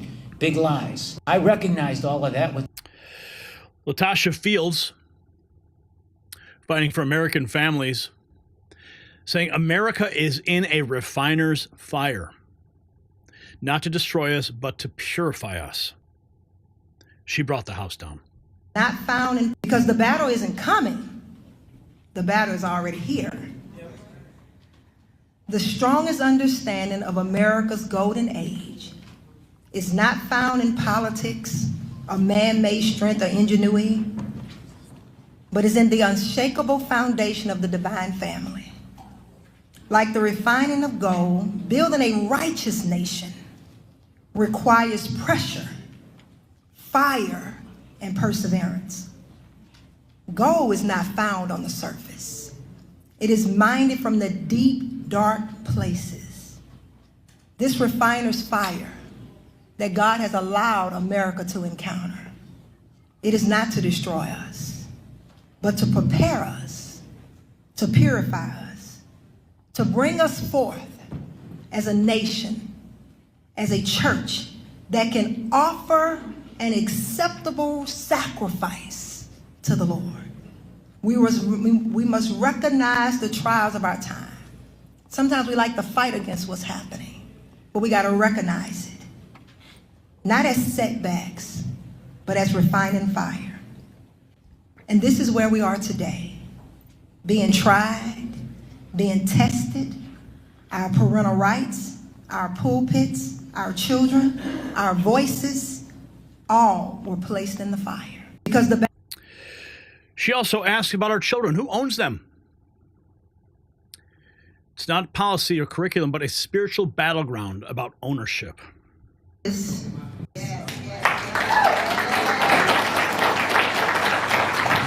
where the question is not simply about policy or curriculum, but what we're fighting in this hour is the question about ownership. And the question is, who do our children belong to? That's what we're fighting. Who do our children belong to? This is not a rhetorical question. This is a spiritual battleground. And who do our children belong to? Your children belong to you. Our parental rights is not a political slogan. It's not a political football. It's not to be tossed around. It's a divine mandate. I repeat that. It's a divine mandate. Parents, not the state, I repeat, are the primary spiritual educators of their children. These verses are not written to pastors. They're not written to school boards, but to parents. There is no footnote granting statutory bodies authority to override God's commandment. There has been a historical shift occurring in the United States, from the home and the church to government control. Whereas for centuries, families and churches have shared the educational responsibilities that reinforce faith and virtue and civic responsibility learned at home. In the mid-1800s, Horace Mann championed compulsory public education as a vehicle for shaping good citizens according to state interests. Prayer and scripture were legislated out of government education. Moral relativism and secular humanism replaced the biblical framework that once undergirded learning. But today we go break up this. Nicole Georges fighting back after being called a liar at a school board. She went to the state capitol. Her story went viral, from Laura Ingraham to J.K. Rowling to General Flynn and even the Next News Network. A liar, they called me. They attacked me. They attacked me at my daughter's school board meeting. And I also got attacked by my local rep. They called my daughter a liar. They called me a liar. And guess what happened? When they go low, I go high. So I went to the state capitol. I was invited by the Illinois Freedom Caucus. And I went to the Illinois Freedom Caucus to set the record straight. I brought my family to basically set the record straight, because I'm not afraid of anything. What began as one mother's fight has become a movement. Our story went viral from Sandra Smith to Laura Ingraham to Charlie Kirk to Matt Walsh to Riley Gaines to J.K. Rowling to General Flynn to XX Athletics and to so much more. America First Legal has taken up our case pro bono. And we filed a civil rights complaint. The Department of Justice has gone on to have a criminal referral with with our case. It's very, very complicated, so I can't really say that much more. But with now Linda McMahon called me personally to inform me that the Deerfield School District 109 was under investigation for the Title IX civil rights complaint to hear my Yeah. Simona Papadopoulos smeared as an infamous Russian spy. Listen to this.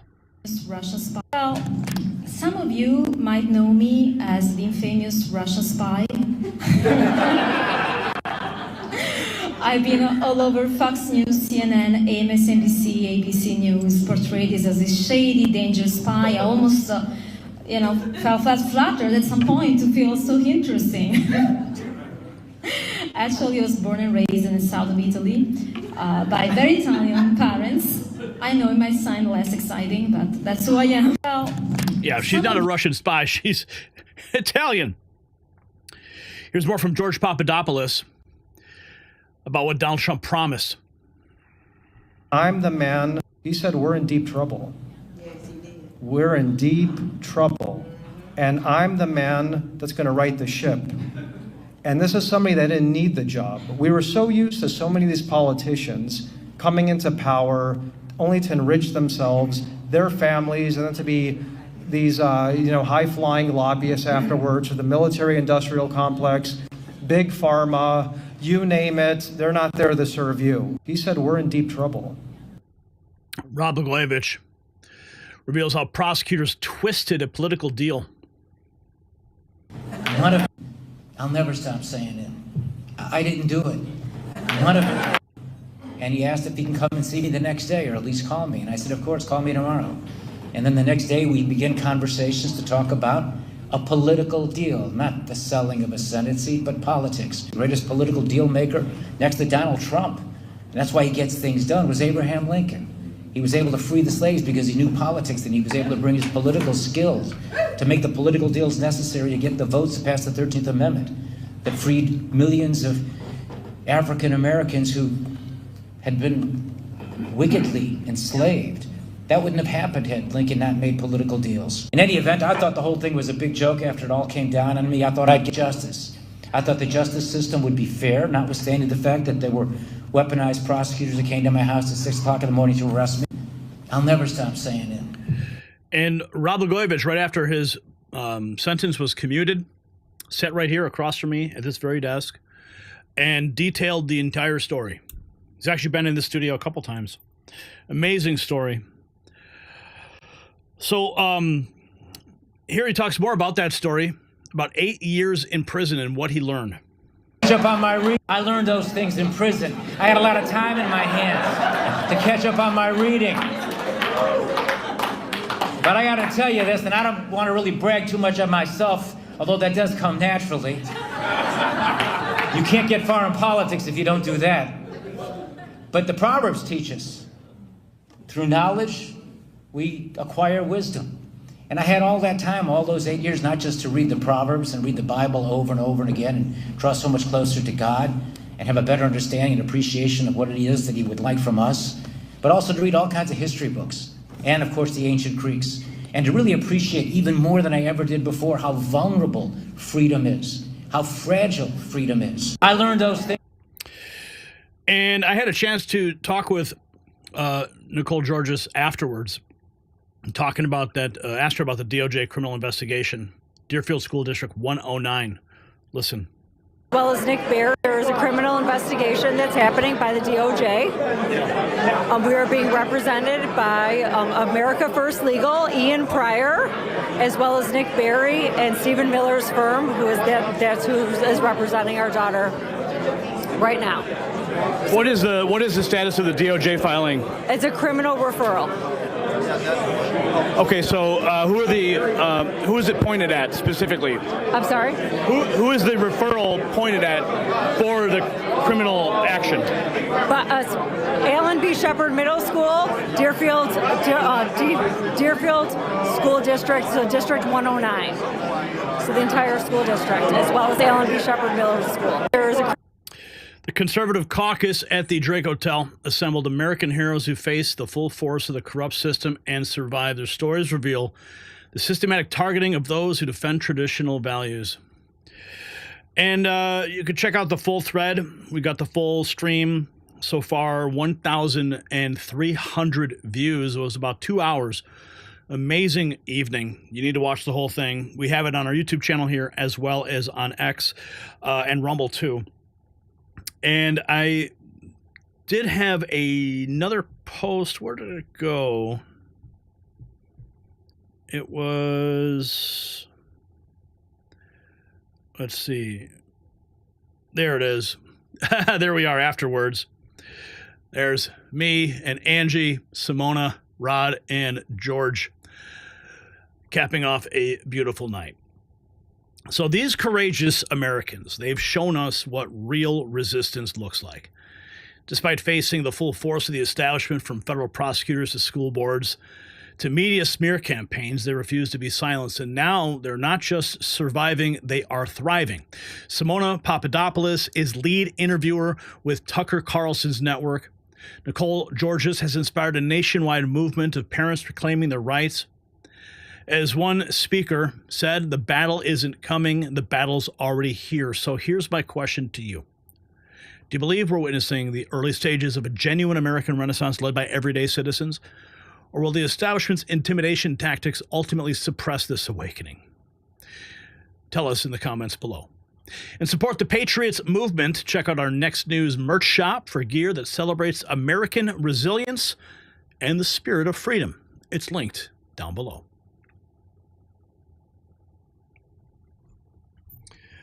All right. That was a fun night. There we are. It was cool. I was sitting right across from Rod at dinner. And George and Simona, they had to leave that morning. The next morning, I think George actually was going on the Tim Pool show today. So I haven't checked in on that, but I've been in communication with them today. Great evening. Okay, so it looks like we have some super chats here to speak of. Tommy420 and N34 Life. Thank you, Gary. What's up? Love that red Camaro you've got there. Andy Fox gifting a membership to Luffy001. Juan Ruiz says, I owe another Trump dance. I did the Trump dance when we hit 200. In order to have another Trump dance, you have to hit 400. Sharon Johnson dropping $2. Thank you. Tomby420 says, you rock. N3 Army. R. Boyd says, let's keep it up. I want that Trump dance, G. Did you miss the Trump dance I gave you earlier? You must have.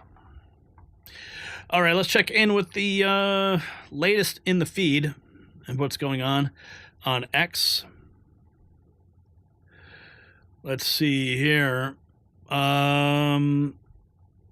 Here's a look 1 hour ago. Outside Trump National in Washington, D.C., President Trump attending a MAGA dinner. How cool. Trump departing for MAGA Inc. dinner at Trump National Golf Club.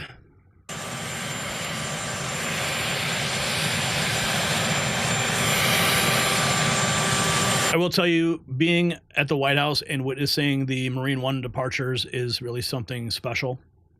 I think I've seen 2 of them so far and 1 arrival. And it looks like this time he did not approach the press with any questions, likely because he had to stay on his tight schedule. So there you have President Trump departing Marine One. George Santos says he will ask for solitary confinement if he goes to prison for fear of safety. Wow.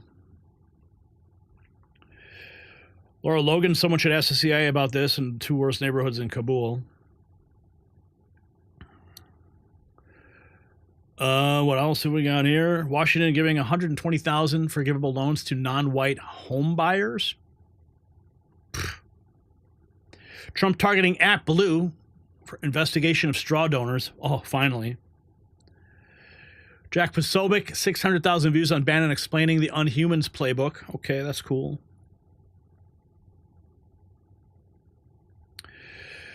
All right, folks, that's the wrap tonight. Where are we on Super Chats? $260.97 is where we're at. The thong dance, not happening. You guys are crazy. But I love you anyway. But that's our show for tonight, Patriots. An incredible lineup of truth bombs we've dropped, the kind you simply won't find on legacy media. So let's recap what we have uncovered on the 94th day of President Trump's return to the White House. We've seen how Trump's America First economic policies are bringing manufacturing jobs back to American soil while forcing China to negotiate on our terms for the first time in decades. The tariffs are working, despite what the globalist economists predicted. Real Americans in places like Macomb County and Rochester are seeing tangible results, while unelected judges try to block the people's will. We expose how Elon Musk saved American taxpayers, dangling $160 billion before scaling back his role at Doge. That's roughly $1,000 for every taxpayer in this country. And how did the establishment thank him? By celebrating Tesla's struggles and protecting vandals who targeted his businesses. They fear efficiency because inefficiency is how they siphon your hard-earned dollars. The border patrol continues as activist judges block President Trump from deporting violent criminal aliens, including 300 ringleaders of Venezuela's notorious Tren de Aragua gang. Meanwhile, Democrats flew to El Salvador to defend a man accused of domestic violence while ignoring struggling American communities. The pattern is unmistakable. The White House lit up so beautifully tonight. But the radical left, what are they doing? Continue to show its true colors as their mask slips nationwide, from activists making shocking statements about liberation to college students unable to define basic biological reality. And in a twist of poetic justice, New York Attorney General Leticia James now faces her own legal scrutiny. Trump is reshaping the global order through strength and diplomacy right there in that White House. A live shot. You're looking at it now. The Norway Prime Minister and him working to end the Ukraine conflict while addressing escalating tensions between nuclear powers, India and Pakistan. And Juan Ruiz dropping $100. Juan, you're at 360. You need another $40 before the Trump dance. So those are the rules. You guys made them. I can do nothing about it. So I'm almost done with this closing monologue. You've got maybe about 20 seconds before I close the show. So we'll see. Peace through strength. It's not just a slogan. It is a strategy that works. We witnessed the media complex collapsing in real time as even liberal celebrities admit the press has lost all credibility. Trust, now you got $30 to go. Our Boyd. Trust in legacy media is at historic lows as Americans seek truth from alternative sources like the raw feed. And Tom B420 upping the ante with another 10. You're $20 away, guys. And finally, we celebrated America's silenced patriots who refused to be intimidated, from George Papadopoulos and the former governor Rod Blagojevich to brave mothers fighting back against school boards pushing radical agendas. Their courage reminds us what's at stake. So I want to thank all of you who sent in your super chats and Rumble rants tonight. $20 decides to come in from Juan Ruiz. So I owe you a Trump dance. I can't talk any slower, that's right. Okay. YMCA. 1 pump, 2 pump. YMCA. YMCA. You can get yourself clean. You can have a good meal. You can MAGA all you feel. We're gonna have the YMCA. YMCA. All right. You got it now? You got the Trump dance? Oh, man. You guys are out of control. Totally out of control. Oh, I don't know, man. I don't know. You guys win. I was trying to, Brian, Todd mentioned, I was talking slower. Giving you guys time. Because I love you guys. $410? Damn. We got to do something about these views, folks. Not liking what I'm seeing. I'm feeling the algorithm definitely tightening down. Our boy says they're trolling me. Anyway, guys, I thank you for your super chats and your Rumble rants, your comments. They mean your support. It means everything to the show. And of course, if you don't want to do a super chat, if you want to do private, you want to make sure we receive all the funds, you can use the links in the description. Every dollar helps us fight the censorship machine we are battling every day. And don't forget to check out our exclusive Next News merch. Show your support for independent media that refuses to back down. And most importantly, yes, fighting against the algorithm. Tell a friend about the raw feed. Share this episode. Text the link from your phone. Because we grow through word of mouth. The algorithms are designed to suppress voices like ours. This is Gary Franchi, thanking you for joining the Raw Feed tonight. Stay vigilant, stay informed, and remember, they are watching, but we are winning. I'll see you next time, Patriots.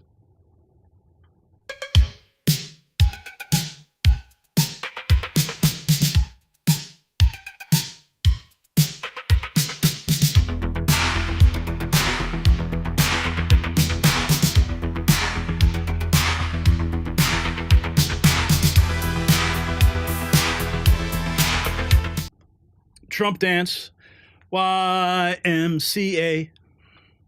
YMCA. You can get yourself clean.